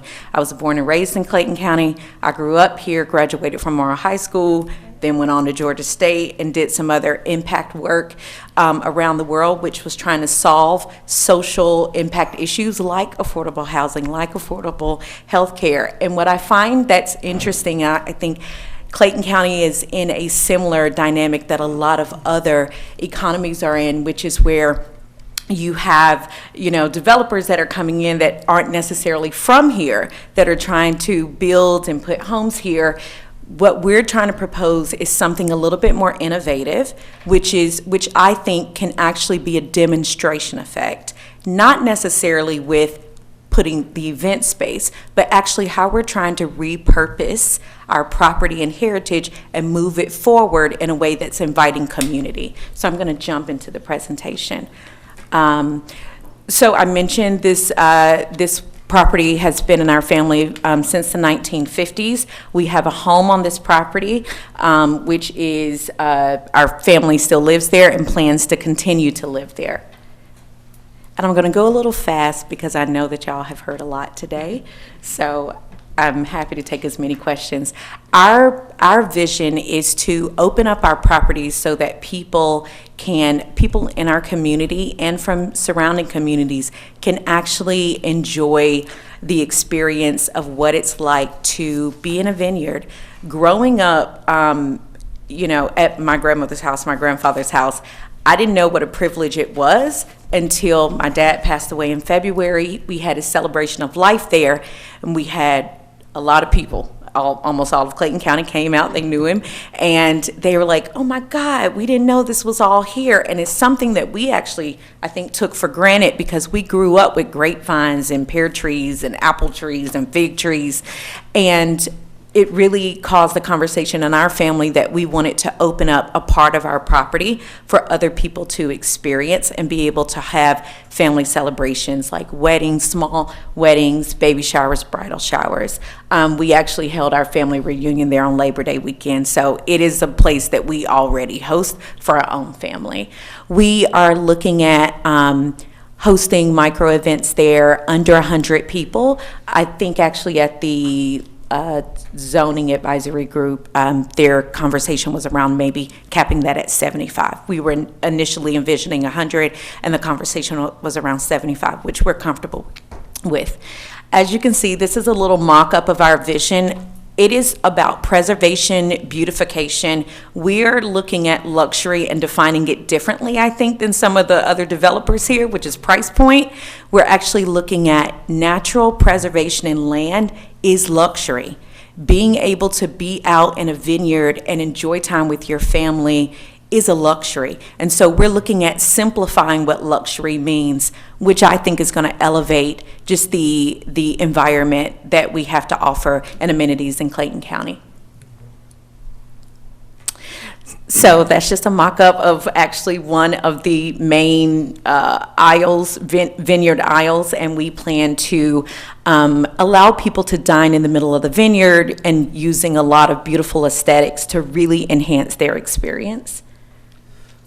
We also plan to have a tent structure. It is, this is not your family reunion tent that can just be popped up and taken down. We're looking at a commercial grade tent that can actually withstand winds 90 miles per hour. It is considered a temporary support structure.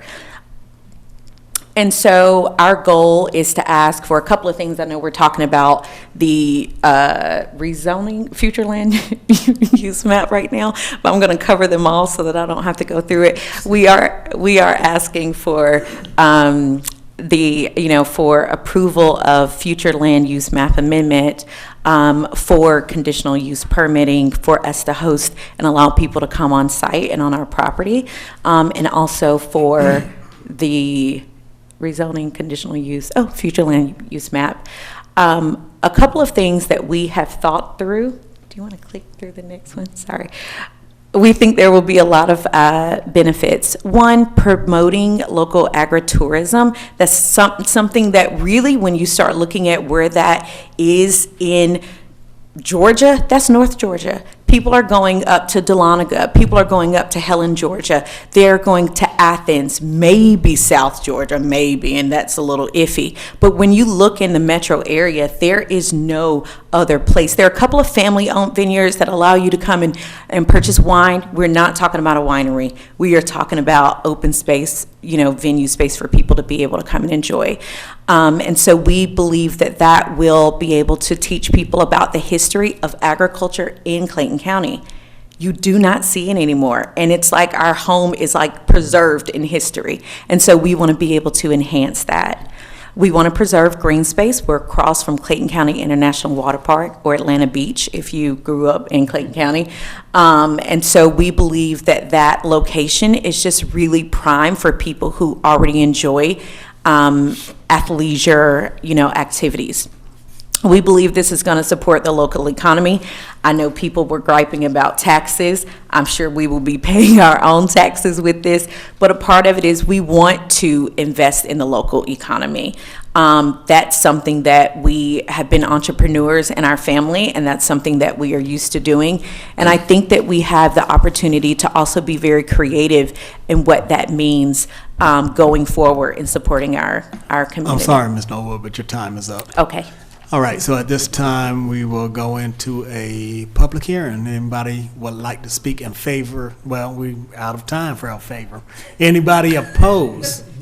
Is there anybody opposed to applicant's request? Anybody opposed? Would you like to use any of your remaining minutes?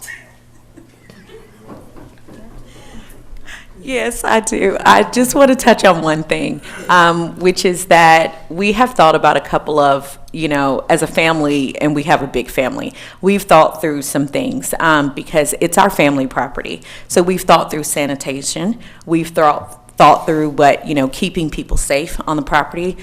My uncle is retired from Clayton County, so that was a conversation that had to be had. So, we're open to conversations with the commissioners about that, but these aren't things that we haven't thought through, including how to not be a nuisance to our neighbors. Commissioner Davis. Yes. You've got 2 more presentations to give us now. It's just Don't encourage him. I'm just saying. No, I move that we approve BOC 2405-0425 as read. Second the motion. Are there any questions? Those in favor, aye. Aye. Opposed? It is unanimous. Next. Our next item is item number 50. Item 50, this is the rezoning portion of the request, BOC 2405-0423. Again, this is for the Norwood Family Vineyard and Gardens. The request, again, was to rezone the property from currently single-family use to agriculture. The agriculture zoning district does allow agritourism with the conditional use, and that request will follow. Staff's recommendation for this petition was for approval. Conditions, the zone advisory group recommended approval, and I will read the conditions for the record. Will you read that, the BOC number again, please? BOC, oh, okay, sorry about that. Item 50, this is BOC 2405-0423, rezoning. One more I know time. that, yes, BOC 2405-0423. There may have been a typo on the agenda. Okay, this says CUP, right. So this is the rezoning, which usually follows future land use maps. Any questions so far before I go to the conditions? Proceed on. Will do. Condition number 1 of approval, 1, notify the surrounding residents, which for each event will occur at the minimum of 200 feet. 2, shall not be used as a short-term vocational rental, music event, festival, concerts. Number 2, temporary surfaces such as flooring and tents shall not be on-site outside of 6 to 12 hours before and after the event. Condition number 4, hedges shall be installed along the whole frontage of Highway 138 except the driveway. Condition number 5, the width of the existing sidewalk shall be extended to 8 feet within 2 years. Condition number 6, graduation events are prohibited. Those are the conditions. I'll be happy to answer any questions from staff.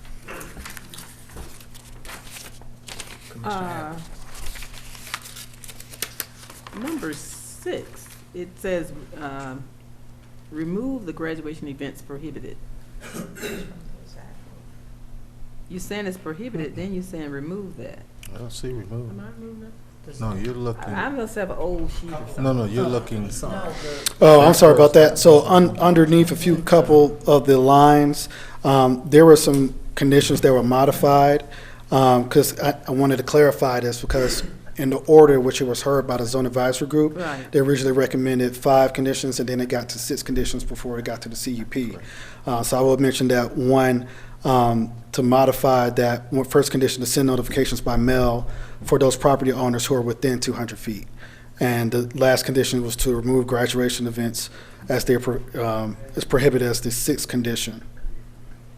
So, is the last 6, is that prohibiting it or not? Right. Not to. Oh. Not to prohibit. So you can strike the, See, strike we- the 2, Strike 1 and 6. Right. But yeah. Yeah, it was a little confusing.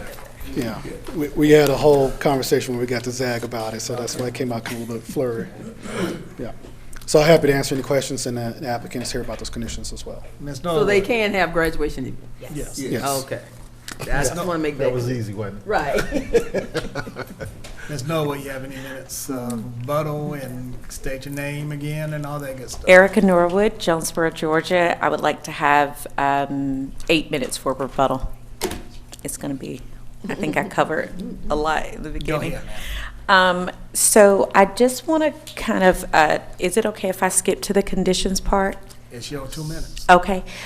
So I'd like to maybe restate and ask that we look into 2 of the conditions. One, I think with notification of the neighbors, we mentioned by mail, but we mentioned it was changed up a little bit. I don't know if we have those notes, but we said the initial notification by mail, because they were thinking every event, and I was like, that could be every weekend, and then I don't want to overwhelm people with mail.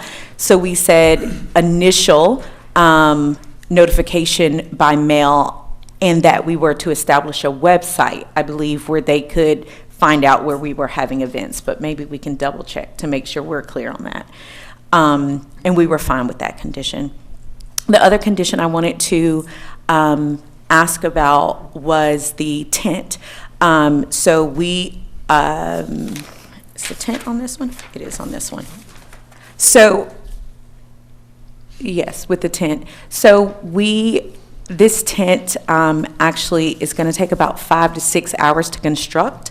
We wanted to ask if it was possible to slightly amend that condition and say,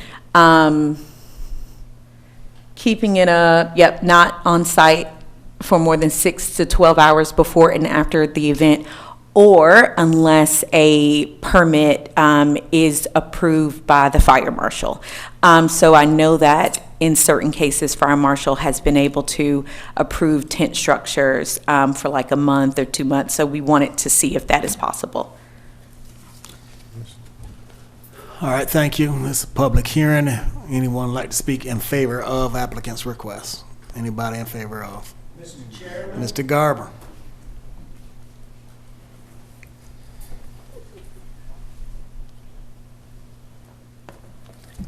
Madam Clerk, Mickey Garber, unincorporated Rex, Georgia. Entrepreneurialism is refreshing to hear.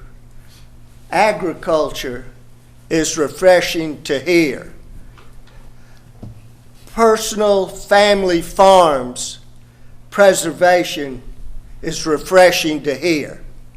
I suggest that all of you pass unanimously every aspect of what these people want to do. Thank you very much. Anyone else like to speak in favor of? Huh? No time left. Oh, well, they had 8 minutes. She only had 2. It don't matter. Anybody in opposition to? All right. Any last words from Ms. Norwood? You good? All right, Mr. I have one question. Commissioner Mr. Njike, can you address this? They spoke on wanting to modify one of the conditions about fire marshal and permitting the tent for, I guess, a longer period of time. I don't know anything about that. Just kind of explain and see whether we're going to change that here. The fire marshal tent review is to make sure, because they're going to have people under the tent, is to make sure it's a fire retardant type tent. So I don't see, I think they're all gone. And Chief But left. it's I'm just curious, do you need a permit after a certain amount of time that the tent is going to be up? For instance, if you're going to have let's say they've got a tent, they got 2 tent events back to back on weekends. Well, we're basically saying, look, we've got 8 to 9 days where that tent is going to be up. Would they need some kind of permit to keep a tent up that long? I mean, or something? And they're going to have a special event permit. Then in that, because of how it will be done, they don't need a permit each time they do it. Okay. Yeah, they will just approve the brand of tent that they are using, and that will be what they use. But the tent can't stay up. Yeah, no, the tent see, can't that's why we're looking at this. The tent can stay up, but each time when they apply for a special event permit, then the tent that they're going to be using is approved. Okay. At that point, I got an event going on Saturday. You okay? I'm just hypothetical. I have an event going on Saturday, so they're putting this tent up Friday. I've got also another event going on the next Friday and Saturday. Yeah. Under the stipulations now, they've got to take that tent down within 12 hours of that event and then re-put it back up on Thursday. Which takes 5 hours to do. Correct. So that's kind of where I'm Okay, going to find out. I see what you're saying. Where do we take that stipulation out, or how do we reword it? I think it will make sense. got something too. It will make sense to take it out to make sure that it's more efficient to do. Yeah, I think what Director GK spoke to, it may call for you to modify the time frame. Yes. Because oftentimes the permit is taking into account the event itself. If you leave it up, then you're saying that the extension of that time doesn't apply to your future events. So just extend the time where that is taken into account, a time period for which a tent can come down, but it's not incumbent upon, quote unquote, the individuals in space.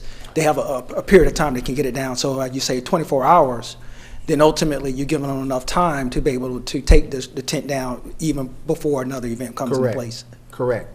I guess the other modification for me would be, that's one of them, but the other one would be, if there is another event, let's say within 6 to 8 days, then that structure is allowed to stay up. Yeah, so I think, don't want to speak for the fire marshal, what you're dealing with a temporary structure. And so what you don't want to do is have a time period that exceeds what the fire marshal standards say it should be. I think you will be within your rights if you extend it well past the 6 hours, but have a period of time that at least it's enough time for the outside company is taking care of it. You're not pigeonholing yourself that you have a time that's not conducive for that. All right, thank you. What I would like to do then is to expand, which number is it? The hours, number 3? To expand that to be, and we'll just say 12 to 24 hours.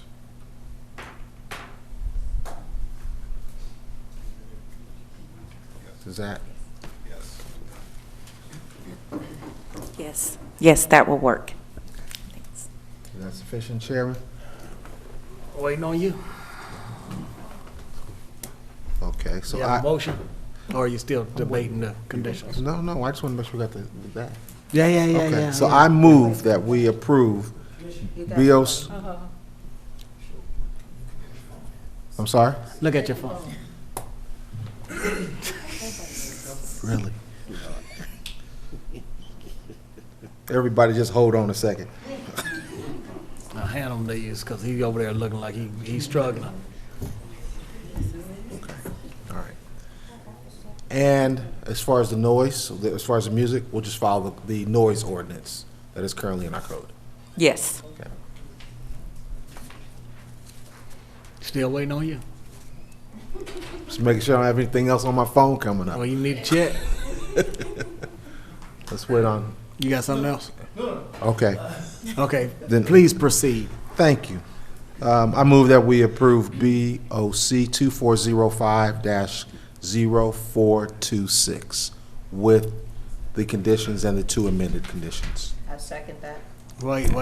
That is 2405-0423 rezone. Hold on a second. Mr. Swain. So, Chairman and board members, I think there may be some clarification. Again, I mentioned that the conditions on the rezoning and the CUP weren't matching up because they voted in that way. There is a condition on the conditional use permit request that mentions temporary surfaces such as flooring and tents shall be removed at the end of each event. Maybe that cleans up things, and maybe we can use that. So, No, because at the end of each event might be immediate. That's immediate. Yeah. That's why I extended those hours. okay, well, I'll retract that and allow you to. No problem. And I think I read the wrong, did I read the wrong number? Well, what two We're on conditions? 50? Yes, read the bold. So I think it's BOC 2405-0426. 23. 23. That's right. 'Cause they got- Okay, we got it. We got it now. Yeah. I move that we approve BOC 2405-0423 Is there a second? with conditions. 5 conditions. 5. Is there a second? Second. Commissioner Reeves, second the motion. Are there any other questions? Those in favor, aye. Aye. Opposed? It's unanimous. Our next item is item number 51. Item 51, for the record, is BOC 2405-0426. This is the conditional use, the last of the 3 petitions for the Norwood Vineyard Gardens. This request, again, is required for all property that is zoned agriculture. This is for agritourism and event facilities use on the property. Again, this is within Commissioner District 4. Staff's recommendation for this request was approval with conditions, and the Zone Advisory Group recommended approval of this request with the conditions as mentioned.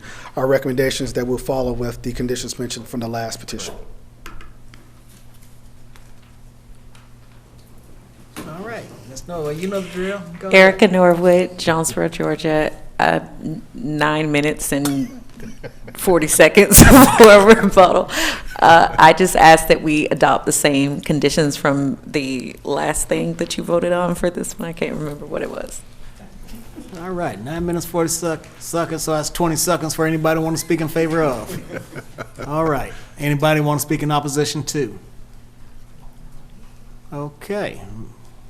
Commissioner Davis. All right. I move that we approve BOC 2405-0426 with the stated conditions previous. I will second the motion. Are there any questions? Those in favor, aye. Aye. Opposed? It's unanimous. All right. Congratulations on your Napa Valley of the South. Thank you.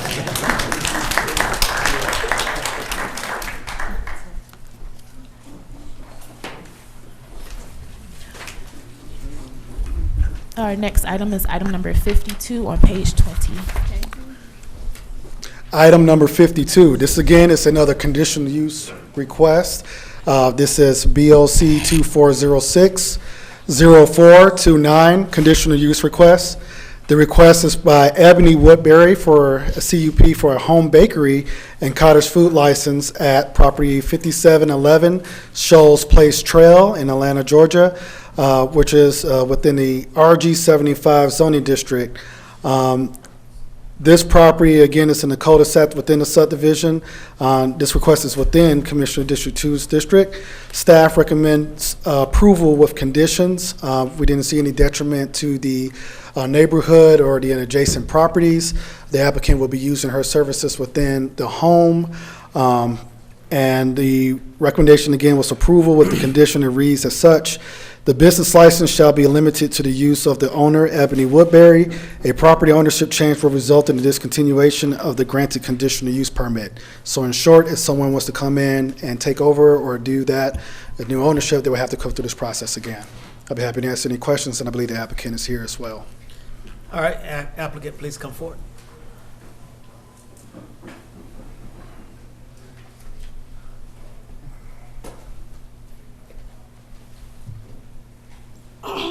Good evening. Good evening.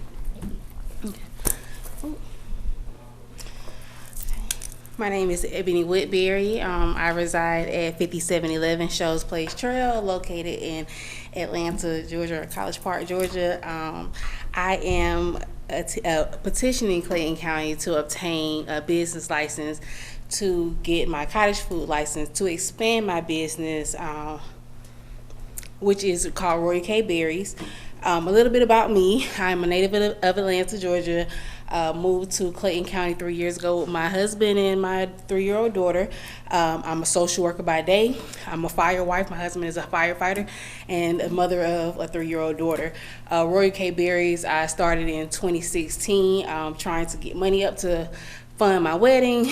And then it just transitioned to something bigger than I expected. So in 2018, I taught myself how to bake, and it has been successful ever since.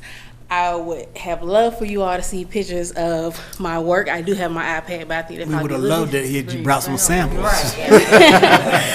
Please proceed. I'm sorry. Well, when we get the license approved, then everybody will be more comfortable with it being sampled.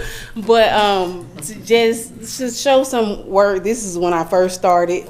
If you all can see, These are cakes. These are cakes. That I've done, and this is later. This is this is early on. Like I said, I taught myself how to bake watching YouTube, trial and error. I'm a creative person. I contributed to my 2nd grade teacher, who just helped me when I was a little troubled child in 2nd grade. But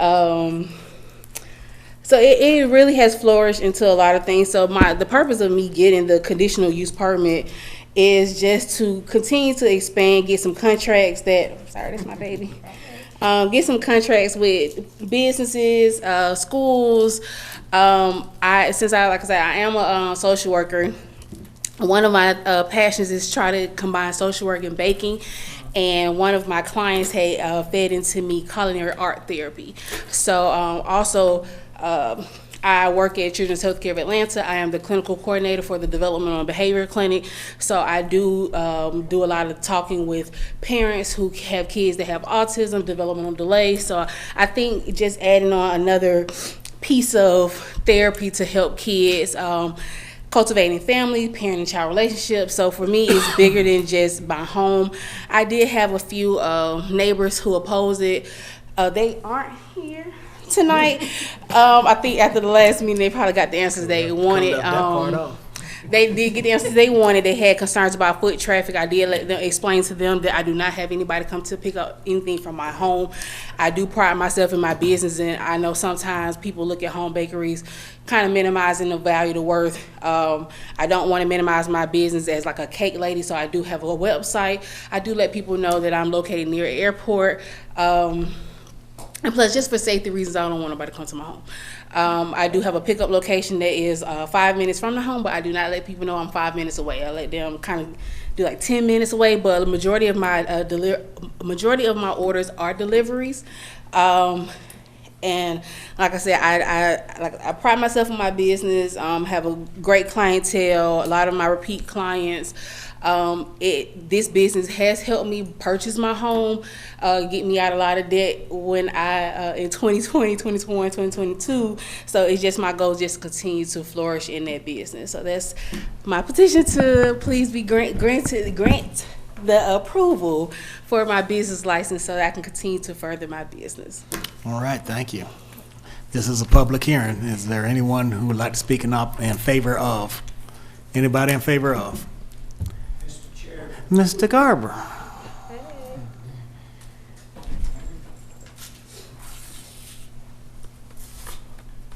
Madam Clerk, Mickey Garber, unincorporated, Rex, Georgia. If all of you just give me a little wink and say you're going to approve this lady, I'll step away from the counter. Thank you very much for your consideration. Anybody else like to speak in favor of? Anybody in opposition to? Anybody opposed? Commissioner Hambrick. Would love to have had samples. Second. Okay. Yes, I would like to approve BOC-2406 2024-0429. There's one condition. Oh, yes. Want to read that condition? Yes, with one condition. I'm just hoping that the number is right, because my numbers have been off. So is that number correct? 0429, okay, with the one condition. And you're in agreement with that condition, right? Yes. Do we need to read that out? I don't believe he read Mr. that out. McSwain. Mr. McSwain.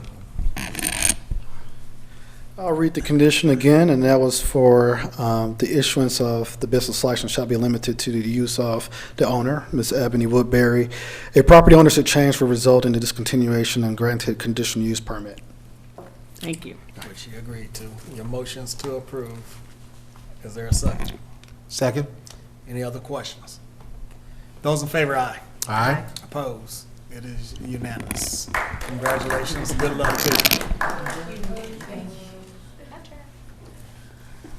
The last item on the agenda is item number 53. Item number 53, for the record, is BLC 2405-0411. This is a conditional use permit request within District 1. The request is from AER Logistics Incorporated for a conditional use permit for a warehouse at property located at 3075 South Park Boulevard in Allenwood, Georgia. Such a property is currently zoned heavy industrial. The use, as the building was built prior to the recent adoption that heavy industrial zoning district requires CUP, this building is already existing, and before a new tenant can go into the space, they would have to be required to obtain a new conditional use permit. Staff's recommendation for this conditional use permit is approval with no conditions. The zone advisory group recommended to deny the request due to failure of appearance and being a detriment to the area. You said the applicant is here. The applicant is here, I believe I've seen him. Oh, there she goes. Yes, sir. Applicant, please come forward. State your name and any minutes you would like to reserve for rebuttal should somebody be opposed to your request. My name is Zhong Xiaguan. How many minutes? We'll give you 3 minutes to save for a rebuttal, so please proceed on. Okay. So my warehouse is only storage of the furnitures that coming from China, and we deliver to all over U.S. and we have around 10 warehouses all over the country. We are the South American headquarters. We have one in Savannah and one in Princeton. We just got the key today, and we are only shipping and storage. We do not do anything harmful to the neighbors, to the community. We have hired good workers for working for us, and we give a lot of tax to the county. So we only use this conditional use permit to have our license. That's it. So I hope you can grant us approval. So you say you only need the CUP for you to get your license granted? Yes, yes. But you're already doing housing of furniture at your warehouse. Are you housing furniture there now? Yes. Okay. Yeah, it's storage. It's only storage. Okay. Yes. Okay. All right. This is a public hearing. Is there anyone here like to speak in favor of applicant's request? Anybody in favor of? Well, let's don't cut the request short here. Let me step up, may I, Mr. Chairman? Mr. Garber.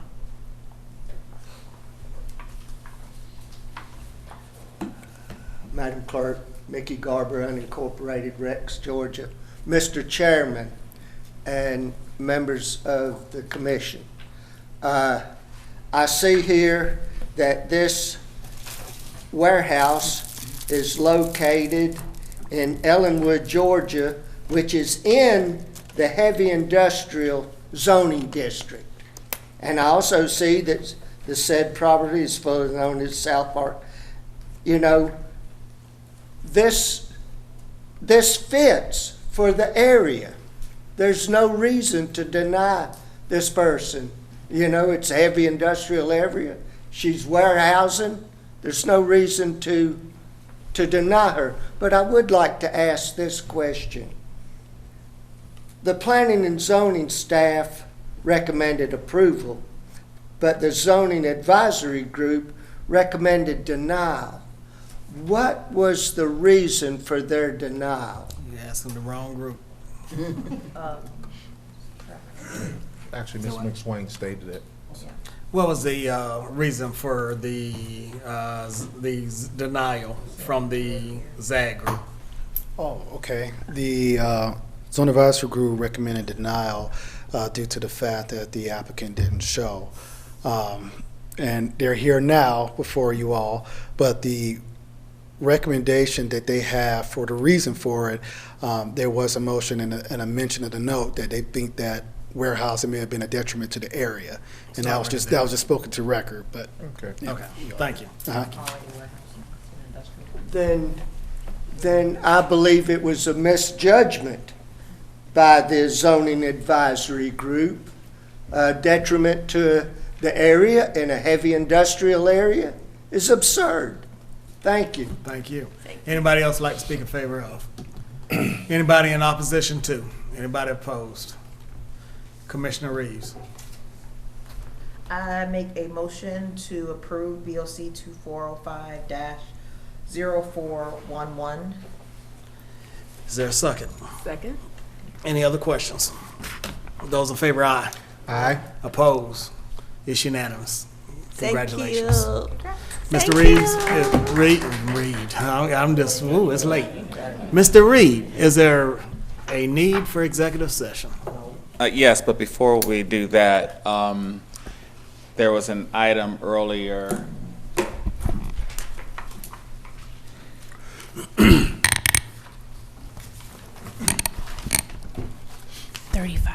Item 35, which was the board appointment for the zoning advisory group. Ms. McLean is actually a member of the Board of Zoning Appeals. She's the alternate for that, which is a different board. And if you appoint her to the zoning advisory group, she will be on both boards. Both zoning boards. Okay. So my recommendation would be to rescind that motion appointing her to the zoning advisory group, unless there's also some intent to remove her from the Board of Zoning Appeals. She wants to be on the regular board instead of an alternate, but it's too. Well, how about she rescind it, we'll hold it. Okay. And then Right. she can And then- resign right, from she one. resigned from the other one, and then. Okay. All right, so what's your What do motion? I need to do? So do we need to make? Yes, you did make a motion to let rescind me- the let me go appointment to the what you call to the zoning rescind Item, the. item 35. Uh-huh. And just rescind your motion to appoint. Okay, okay, so I would like to rescind my motion to appoint Ms. McCain to the zoning advisory group. All right, is there a second? Second. Any questions? Those in favor, aye. Aye. Opposed? It is unanimous. Now, executive session. No. Oh, Now you have need to to hold hold that. Oh, I thought you said no executive session. Yeah, I did too. I was about to run up out of here. We hold that. All right, further your motion, in reference, that's- no, further your motion to hold. Oh, well, Oh, wait, yeah, And because to it's rescind. at large. It's at large. Right. All right, so is there a motion to hold the zoning, what was that, zoning advisory? Zoning advisory. Recommendation for the zoning board until next meeting? Next meeting? Yeah, next Uh, meeting. October Yes, 15th. second. All right, the motion was made by Commissioner Reeves, second by Commissioner Hambrick. Those in favor, aye. Aye. Opposed? It's unanimous. Anything And else? so, Mr. Reeves? yes, so now we have an executive session on real estate, personnel, and litigation.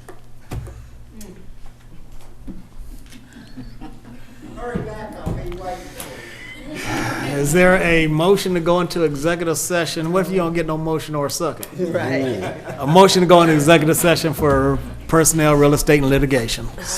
I'll make the motion. Is there a second? Second. Those in favor, aye. Aye. Opposed? It is unanimous. Favor, aye. Aye. Opposed? It is unanimous. Mr. Reed, take them all, well, take The two that you have together. All right. First is a settlement agreement made between Caitlin Ferber, individually as parent, next friend, and natural guardian of minor child Kevin Ferber, and Clayton County. And this is related to a civil action styled Caitlin Ferber individually versus Clayton County Civil Action File 2022 CV 02780. Alleging claims stemming from a collision involving Clayton County Fire and Emergency Service employee Trenton Boone at 440 King Arthur Court in Jonesboro, Georgia on April 11th, 2021. And that is in the amount of $330,000. The next is a settlement agreement between Quinnell Warren, and that is also related to Sheriff Allen in Clayton County, Sheriff Allen in his official capacity, the Sheriff's Office, and this is related to an incarceration at the jail between September 7th, 2022 to September 9th, 2022, and that is in the amount of $50,000.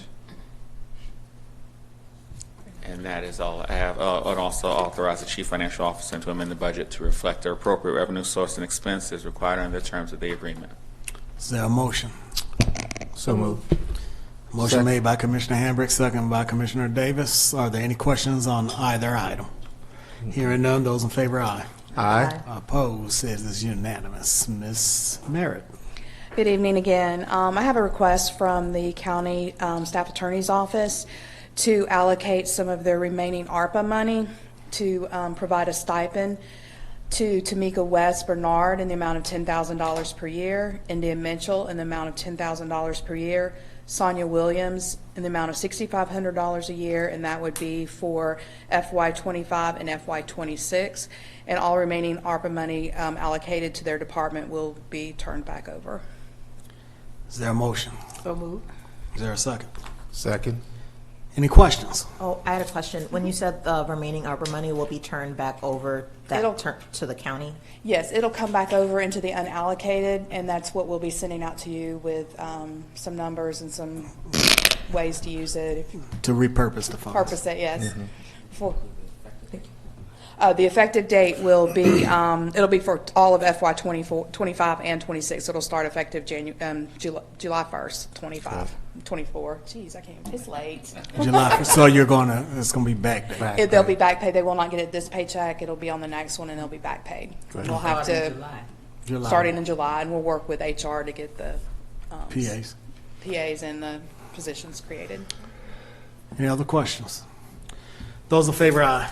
Aye. Opposed? It is unanimous. Is there a motion to adjourn? So moved. I'll second the motion. Those in favor, aye. Aye. Aye. Opposed? It is unanimous.